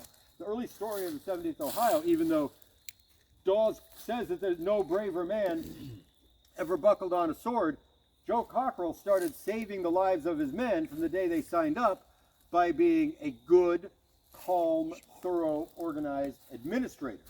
He was the mayor of the 70th Ohio. And he was a good mayor of the 70th Ohio. Anybody remember how many people Appler put on the line when the shooting started? I said it a couple times. 658. 648. Yeah, 648. 648. Dawes said in a private letter after filing the report, it was 498. Oh my. Somewhere 150, it just didn't show up. 150 who were on duty just didn't show up. When the shooting started and Joe Cockrell formed his regiment on their color line and advanced to fight the Confederates, he brought 800 well-trained riflemen to the front line. And two regiments that started training at about the same time got to the same fight at the same time. One of them is 53rd Ohio, and I won't belabor them any longer because you've seen what happened. The other, 70th Ohio, was standing here when the Confederates came up that hill, and when Barrett's battery starts coughing up gusts of canister into the faces of the Confederates, the ones that come up the hill right here are facing a well-drilled regiment of infantry, nearly full strength, in good health, firing by volley with careful aim into the Confederates as soon as they come out of that ravine. There's a story, perhaps apocryphal, that when Senator Bate of the 2nd Tennessee decided to put this monument right here so it could be seen, that men of the 70th Ohio went, they never got there. Those guys never got, we killed them down there. Of course, Senator Bate gets to choose where Senator Bate's monument goes, right? 2nd Tennessee monument is Senator Bate. Colonel Bate commanded the regiment, Senator Bate, when it was put up. And obviously that monument would not look good down in the swamp. Probably wouldn't last. So this is where I want it. I like it here. But it is a story perhaps apocryphal of Union veterans of the 70th Ohio going, those guys were never there. And that is a fairly short story because that's what happened. And when the left flank collapses, the 70th Ohio falls back to their color line. They continue fighting at their color line. When they are outflanked on the left, they retreat through their camp, reform again, making an L-shaped formation so that half of the regiment is protecting the flank, and then they fall back in stages until they get to the Hamburg-Purdy Road. You could not have written this up in a tactical manual any more perfectly. And it was their first day under fire too. And Joe Cockrell was not a West Pointer. So I'm going to say that the story of the 70th Ohio fighting on this position is the story of what could happen if everybody involved in creating a volunteer regiment had a clear-eyed understanding of what they were doing and followed the rules they were given, and with a sense of professionalism. Even if they weren't professional soldiers, they pursued their new job professionally. And I don't think there's a more glaring example than 53rd Ohio and the 70th Ohio. I would think the 53rd Ohio is based in fantasy, right? We're strong, independent, American patriots. Nobody can beat us. Oh, there's Confederates everywhere. Let's go. I mean, I'm not taunting them. Again, they marched down Pennsylvania Avenue. They learned. But and I think Appler is more to be pitied than scorned, because everybody he ever met told him, "You'd be great at this." Why? Well, no calculable reason, no definitive reason, just that you're great. Everybody likes you. Joe Cockrell approaches it with a much different attitude. So Sherman's lieutenants, I know I've been making fun of him up till now. Joe Cockrell, same resume, and he came out here and led a very effective regiment and a very effective defense of this position. Let's head on down to the. Bjorn, I have one question. Yeah. How many did he have in hospital? What? How many did he have in hospital? I don't know. It's probably in Reed's book, but it's going to be less than 100. Right. Yeah, he would have So left everything some in he did- hospital before he left. Yeah. So he might have brought 900 or 850 or 900 men to the camp, and he might have had 50 in the I hospital. mean, all his efforts here to control disease and sickness showed in his lack of hospitalese. Yeah, exactly. Yeah, his sick list reflected his efforts to keep his regiment healthy. Yeah. What Dave Paul is talking about, it's called the Seminar in the Woods. It's early March. I've been on about 4 of them. The bus ride tour is always great. The bus tour, though, usually fills up about January. So really, if you're going to go, you need to make reservations soon. The bus is about $50. All right.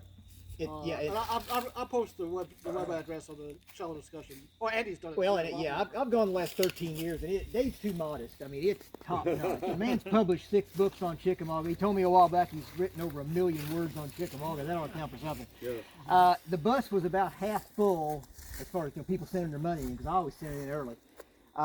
As of a couple 3 weeks ago, I think. So it'll fill up. Fairly quickly, but it's top notch. Well worth it. Fills up every year. Yeah. I wouldn't wait. No. Okay. Good news. All right. Anything else? Yeah. Just realized that. Oh yeah. Who here has seen Shiloh Bloody Trial? Fiery Trial. So you know the story about the kid who gets separated from his dad, and at the end, that's Joe Cockrell. Mm-hmm. And his son was and of course his son was not enlisted. He had just come along, 16 years old, but he grabbed a musket and he fought over with the 9th Illinois on the other side of the battlefield. But yeah, go back and watch the film. It's one of the dramatic points at the end. Big hug. It's a good hug. I like the moment. I don't mind. I don't mind getting sentimental. And indeed, that was the case. The kid had gone out, fought all on his own. He heard that the dad was killed. Heard that Joe Cockrell was killed, and then when the kid came back to the camp after the battle in March the 70th, Ohio, he'd heard that they'd been wiped out. They had not been wiped out. In fact, they had fought very valiantly, and most of them were coming back to the camp. And there at the front of the column rode Cockrell's father, Colonel Joe Cockrell. I remember the embrace my father gave me was most affectionate. Ever. Yep, I love that story.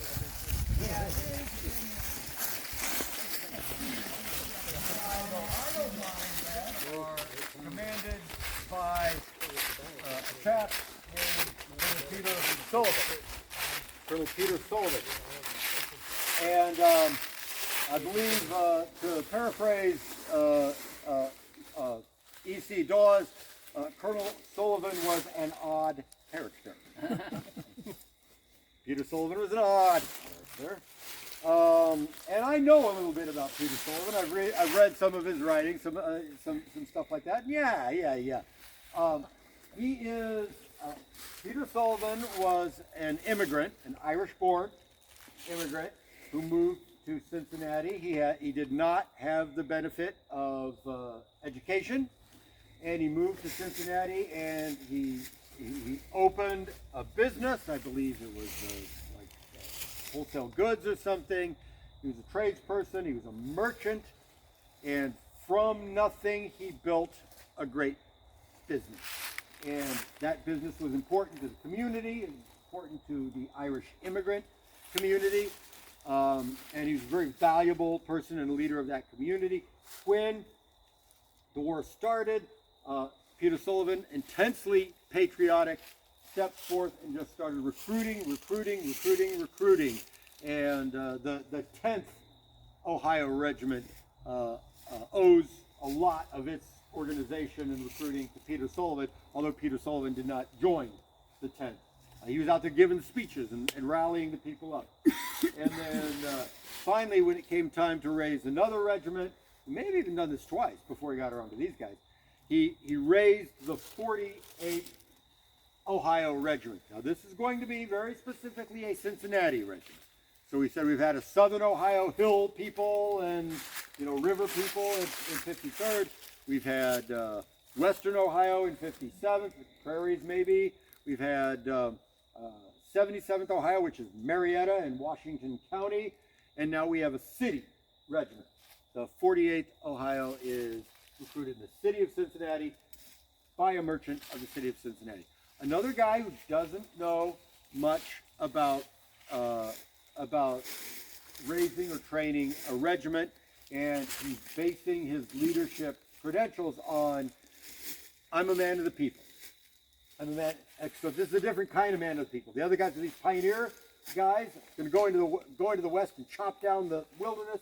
But this is the immigrant. This is the immigrant guy who comes in and builds something out of nothing in Cincinnati, and he's a leader of the immigrant community. And while the 48th is not what you would call an Irish regiment, it's not going to be like that Irish Brigade thing. It's not going to be like Colonel Mulligan from Chicago with his Irish regiment.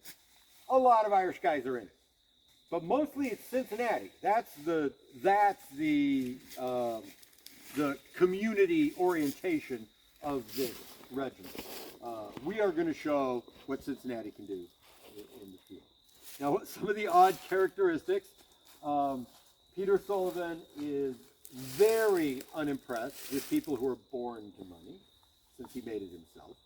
He's very unimpressed with anybody who has a, shall we say, for this purpose, I'm going to say 19th century, but anybody who has a racial perspective that it is the Anglo-Saxons that are the great pioneers of America, and if he looks at anybody and sees English or British, Peter Sullivan's ready to fight. And so part of what he's doing, he doesn't want to do anything that would seem to be proper, right? Because probably they thought of English drawing room as proper. Maybe they would talk like this, He would mock that kind of thing. He is an Irishman. He's an Irish-born man. I'm a man of the people. And even if you guys aren't Irish, we are the people of Cincinnati. You're my customers. You're my people. And so by the time he's training his guys, and they start to respond to his orders are first he will say, "Gentlemen, everybody, gentlemen, calm down and get into your line. Okay, please turn to the right. Please turn to the left. All right, guys, we're doing this." It's like, and Dawes says he has a contempt for the training manual. He doesn't just not follow it. He thinks it's stupid, And so Peter Sullivan, we're going to find, is the kind of guy who is great at bringing a regiment to the field, and as brave as he may be, he's not going to find a place in this army. he just can't, because he rejects it. He rejects that kind of thing. Nobody should control me. Nobody should control us. Nobody should be giving us orders. That's the army. So that's Peter Sullivan, and he's an odd character. But what we're going to find out as we go on here is that this is not one of those other kinds of guys. Now, a thing about the building, the infrastructure of the town of the Shiloh camp, if you'll look to your rear, you'll see woods and all that. But if you had been at this position looking down into the creek on the morning, you would have seen the results of the work of the men of Buckland's Brigade, 48th, 72nd, 70th Ohio, over the previous 3 weeks. They had cut a road down through here, and the road went up the other side. The new road they built was every much as good as the main Corinth road. They had cut all this out. They had laid down a road. They had stomped it. Probably had gone out and tried to find whatever they could. They might have corduroyed it with the trees. You know, you cut down the saplings and tie them together. They built a bridge. There was a fully operational bridge over the stream right here. I'm saying this to the people that love Shiloh and come here a lot, because we may not, if you don't know this, may be news to you. I want you to understand that's not the only bridge. The bridge that was here before the battle is not the only bridge. The Union Army built stuff, and that was one of them. There was a bridge.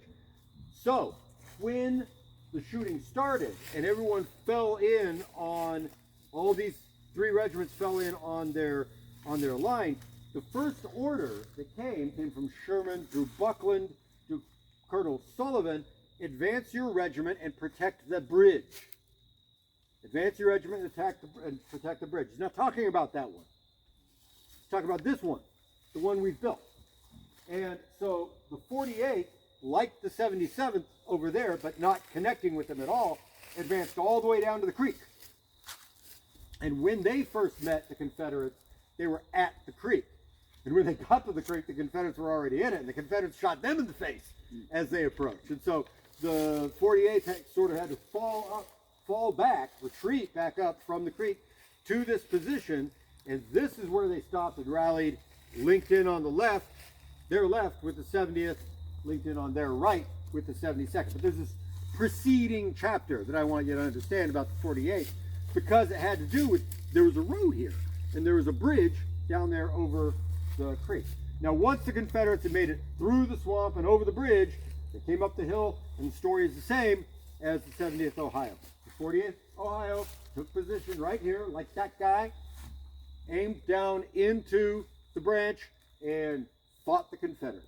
Their left was safe, their right was safe, and they just dealt with the Confederates that came up the hill. And again, it was a bloody disaster for the Confederates that attacked up that hill into the teeth of the 48th Ohio. And all the time, Peter Sullivan, our odd character, is, as Dawes would say, one of the bravest men you could ever find.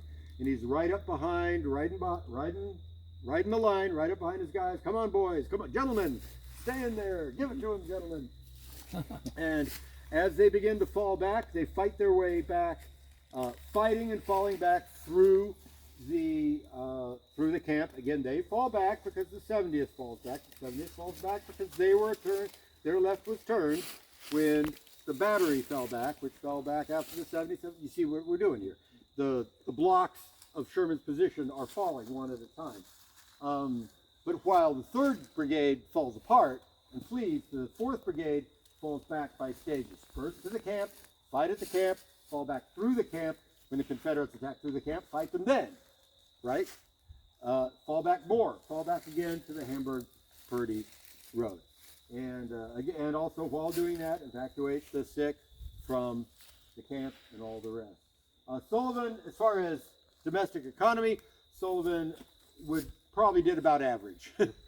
If Appler was the worst and Cockrell was the best, Sullivan, probably like any other regiment, he made a decent attempt to keep his guys healthy, and they probably had 600 or 700 good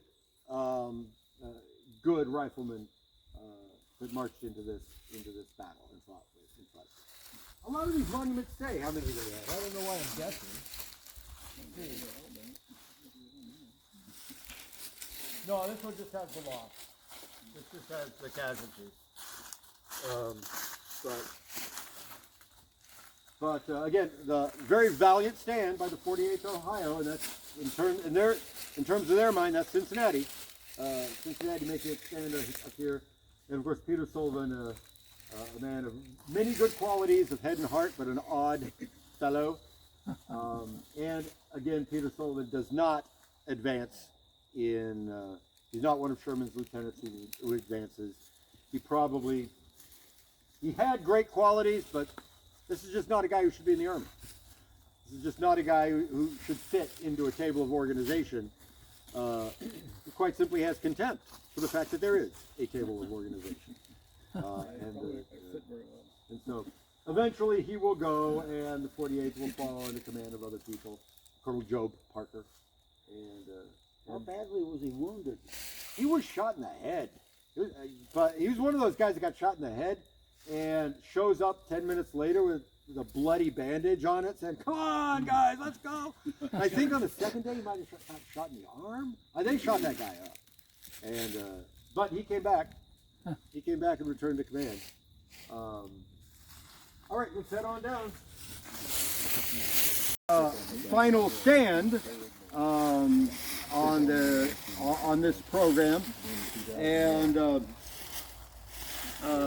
there is much more to tell, but there is. But again, like I said at the beginning, we are going to walk through Sherman's camp, get to the bounds of the camp, and talk about the what it meant, the leadership, and then the fight for the camp.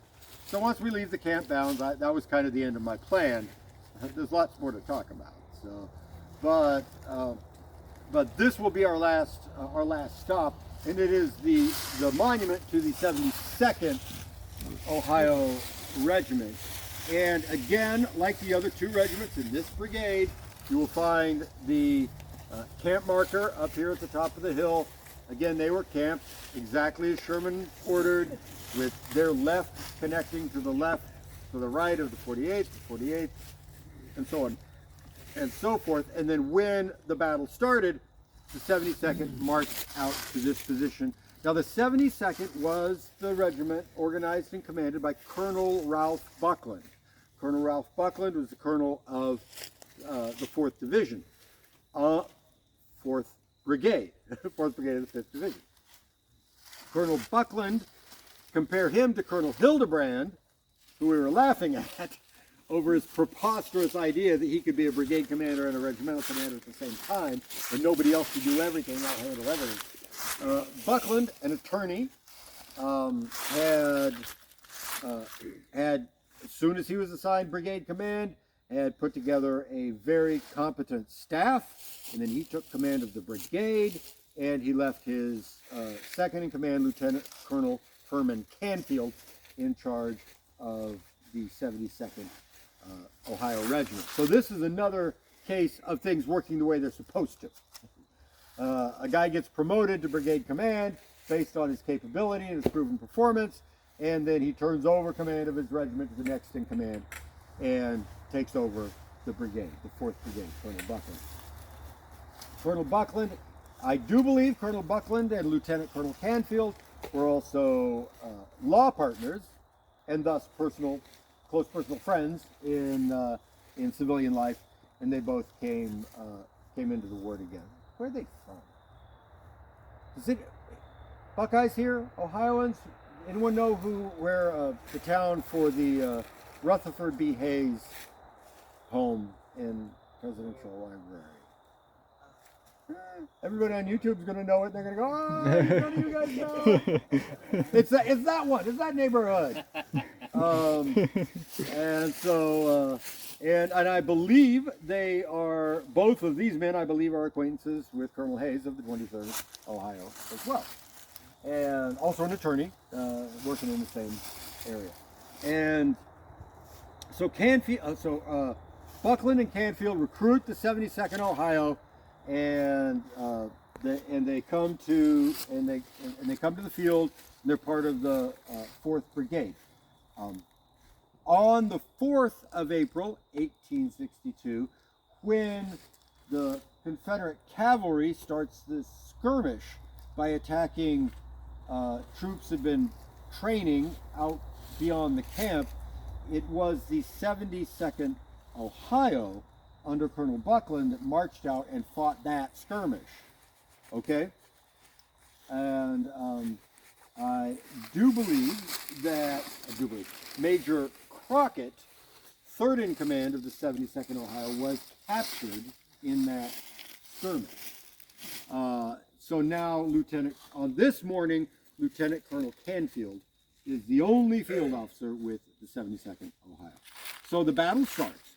And again, just like with the other 2 regiments, the 72nd moves out to cover this ravine and fight the Confederates.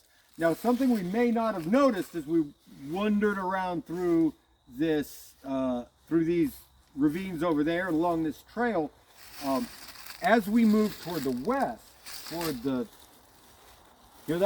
toward the road over there, this ravine has curved to the southwest, or this hill has curved to the southwest. We are now standing on a nose of the ravine that heads off toward the road is diagonal. The road's there, the nose of the ravine is there. Shiloh branch is all down in here. But this nose creates a ravine down here. Confederates are coming from this direction. Now there's a ravine down there. So Colonel Canfield brought his regiment to this position and then reorganized them so that they pointed down into this ravine. And as it happened, especially with General Cleburne's Confederate Brigade, the first attack, the left end of Cleburne's attack comes right up into this ravine, and Cleburne's brigade ends there. There aren't any Confederates over here, especially in the first attack. So when the 72nd Ohio, under Colonel Canfield, reorients and fires down into there, that's a trap. They're looking down on the flank of Cleburne's brigade as they come up that ravine. And the 48th Ohio is over there shooting at the front, and the 72nd is shooting down into their flank. And that's another reason why that first attack by Cleburne's brigade is such a bloody repulse. Now, what happens after that is, of course, the Confederates continue to come up and add brigade after brigade to that attack.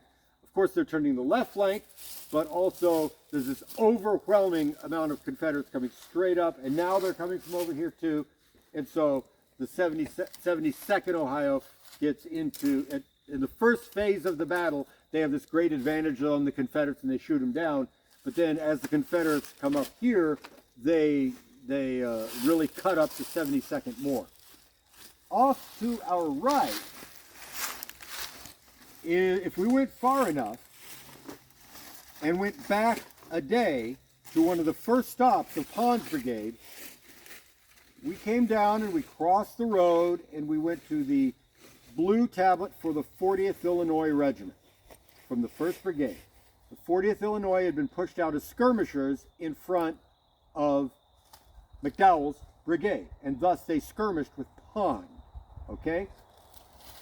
The right flank of the 72nd attaches to the left flank of the 40th Illinois, deployed as skirmishers. And they head straight over the road. So it is a continuous line. But starting with the 40th Illinois, it's skirmishers. And starting right over there, it's Pond. So I'm orienting us now to what we learned yesterday. We're not that far from where we were yesterday. Pond is right over there. The main Confederate attack that's really blowing into this, trying to bash this position, is coming up here. And so that just to orient you to where you are on Sherman's line. Sherman's line does go on down with the 40th Illinois, continuing to protect the right flank of the 72nd to the extent they can. They're simply deployed as skirmishers, not in the strong line of battle. After the first attack upon this position, the successful defense, the flank fire upon Cleburne's brigade, Herman Canfield, Lieutenant Colonel Herman Canfield, is riding his line. Again, he's alone now. He's got no major, and Buckland is doing his thing. Riding his line, saying, "Come on, boys, keep it up. Bring up the ammunition. Get the wounded back to the camp."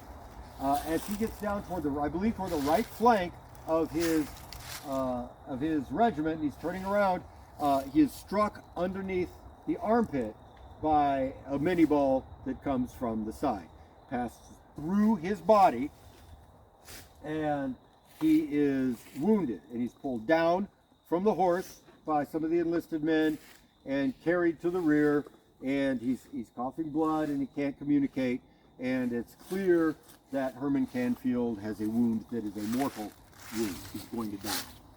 And so a detail of the regiment carries Colonel Canfield back to the camp of the 72nd Ohio. And also, is not really a trivial thing, but it's a side story.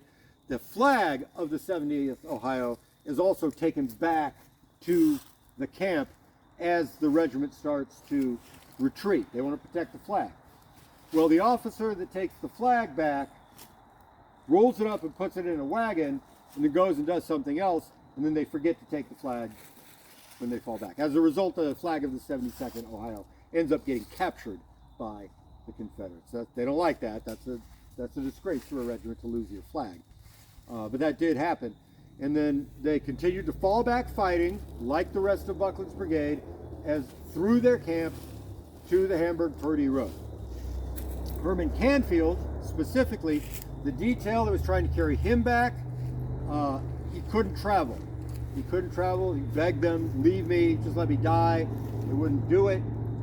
So finally, they decided they were already being outpaced by the Confederates, so they took him down to Owl Creek, and they spent the rest of the day carrying Lieutenant Colonel Canfield down through Owl Creek, perhaps even creating, like, taking some wood and creating sort of a raft to put him on. And they just walked him all the way down Owl Creek until they got to Grant's last line toward the end of the day. And it was there that he finally got back up. And I think he died that afternoon. But the detail got Canfield out. They couldn't travel with the regiment. They ended up wading through the swamps of Owl Creek with him to get him out. With the wounding of Canfield, Colonel Buckland made the decision there is nobody to command the 72nd Ohio. So he said in his report, having full confidence in the abilities of Colonel Cockrell and Colonel Sullivan, I went back and took command of the 72nd Ohio. I would consider this a controversial decision. We need a brigade commander, don't we? But Buckland just says, "You guys got it, you're good." And he comes back and he takes command of the 72nd Ohio. But with a commander, the 72nd Ohio stays together, and they stay in the battle. And it would appear to me, this is another inference, it would appear to me that since the division commander, William T. Sherman, made his post of command with Buckland's brigade, during the battle itself, he was behind the cannons there of the Chicago Light Artillery. But since the post of command of the division commander was right there, it seems to me that Sherman is exerting direct control on the guns and Colonel Cockrell's regiment and Colonel Sullivan's regiment. So I think this is the inference that leads me to think that Buckland thinks he can do this. He doesn't think he's abandoning his post because his boss is there to cover for him.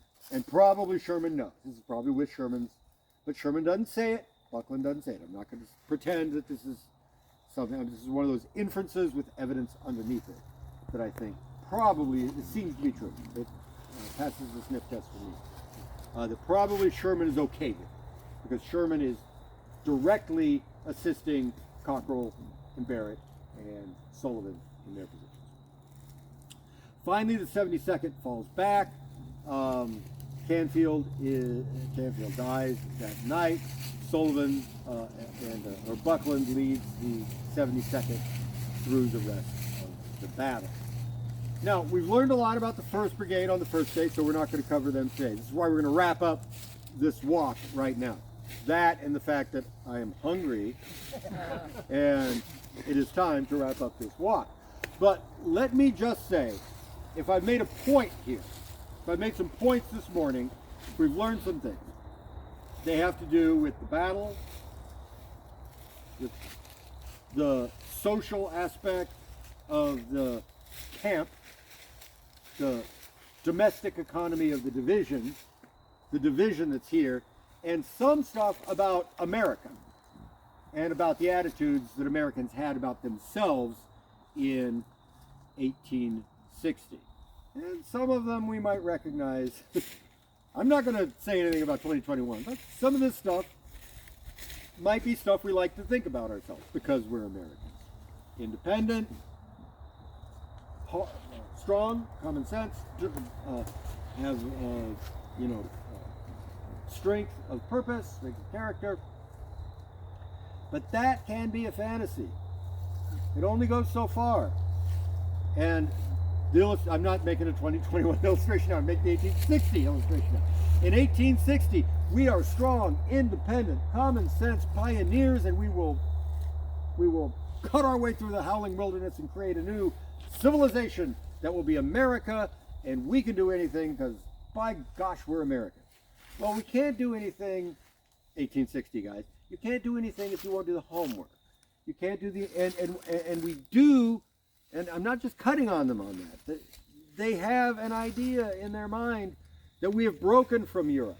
We have broken from the old systems. We are a new kind of people. Strength, fortitude, common sense. And a lot of that is we don't need professions. We don't need lawyers. We don't need professional soldiers. We don't need some engineer telling me how to build that bridge. I'm looking at the engineer. Yeah, I'm looking for agreement, right? But it only goes so far. The character stuff only goes so far. It's noble, it's great, it's who we are, but it only goes so far. It won't build your house. It won't build your deck. You need math to do that. You need tools to do that. You need training to do that. You need professionalism to do that. And it is the professionalism that we start to see arise on this battlefield.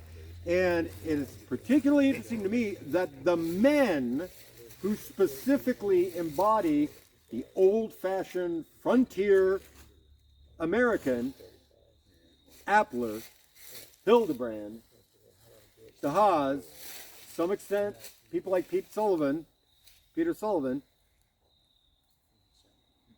they can't do it. And they don't do it. And the division failed. And the commander of the division, the ultimate military professional, saw this. And he saw and wrote in his reports, I am not going to make comments about what anybody did. What did we talk about? You say invidious distinctions? I will not make invidious distinctions, but here Sherman goes on to say, I will just let everybody know that I saw what everybody did. And I will make decisions about what we're going to do next. And you see these grand old men disappear from the order of battle. Obviously, Colonel Appler can't stay. That failure was too spectacular. Colonel Mungeon, military life did not suit him. He decided to go home. Colonel Hildebrand, we love you, guy, but no, you can't do everything yourself. You have to go. And he's also old, and his health was failed. Colonel Hildebrand took command of a military prison in Alton, Illinois, where he got sick and died on duty, giving his life in service of the country. Let's not laugh too much at old Colonel Hildebrand. That's why Dawes called him the Grand Old Colonel. You know, he gave his life for the country, but he couldn't get this. The people that could get this, fortunately for the Union, were there. And to paraphrase how E.C. Dawes said it, after dishing the dirt on all of these colonels, Dawes closes with a statement, which I'll paraphrase. Fortunate it was that the same regiments that were led by the named colonels, by these named colonels, also featured names like Rice and Fearing and Walcott and Corse and Ennis and Barnhill. And these are all, when he says that, these are all names that will show up on the order of battle of Sherman's army that marches from Chattanooga to Atlanta in 100 days. The leadership Sherman needed to win the war is here at Shiloh. He just didn't have the right men and the right jobs yet. All right. Any questions? Well, Buckland commands a brigade at Vicksburg. What, He does. you know what becomes of him after that? Yeah, he does some. Pardon me. Who has a bottle of water? Here. Gosh, I think he gets, I'm pretty sure he gets a star. If we had any data out here, we could probably Google him.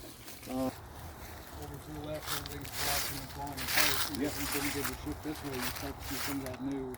Yeah. where Start they're seeing making new the- blood when you get down to this end of the A lot line. of it Yeah. like that before until they were going through. Uh-huh. That's interesting because this is where they hit that wall because they couldn't get through. They had to go around it. Mm-hmm. So they went- Yeah, ended up having to go around that way. And the people that continued to pile up here just got piled up in the swamp. Great talk. Well, thank you very much. Hey, we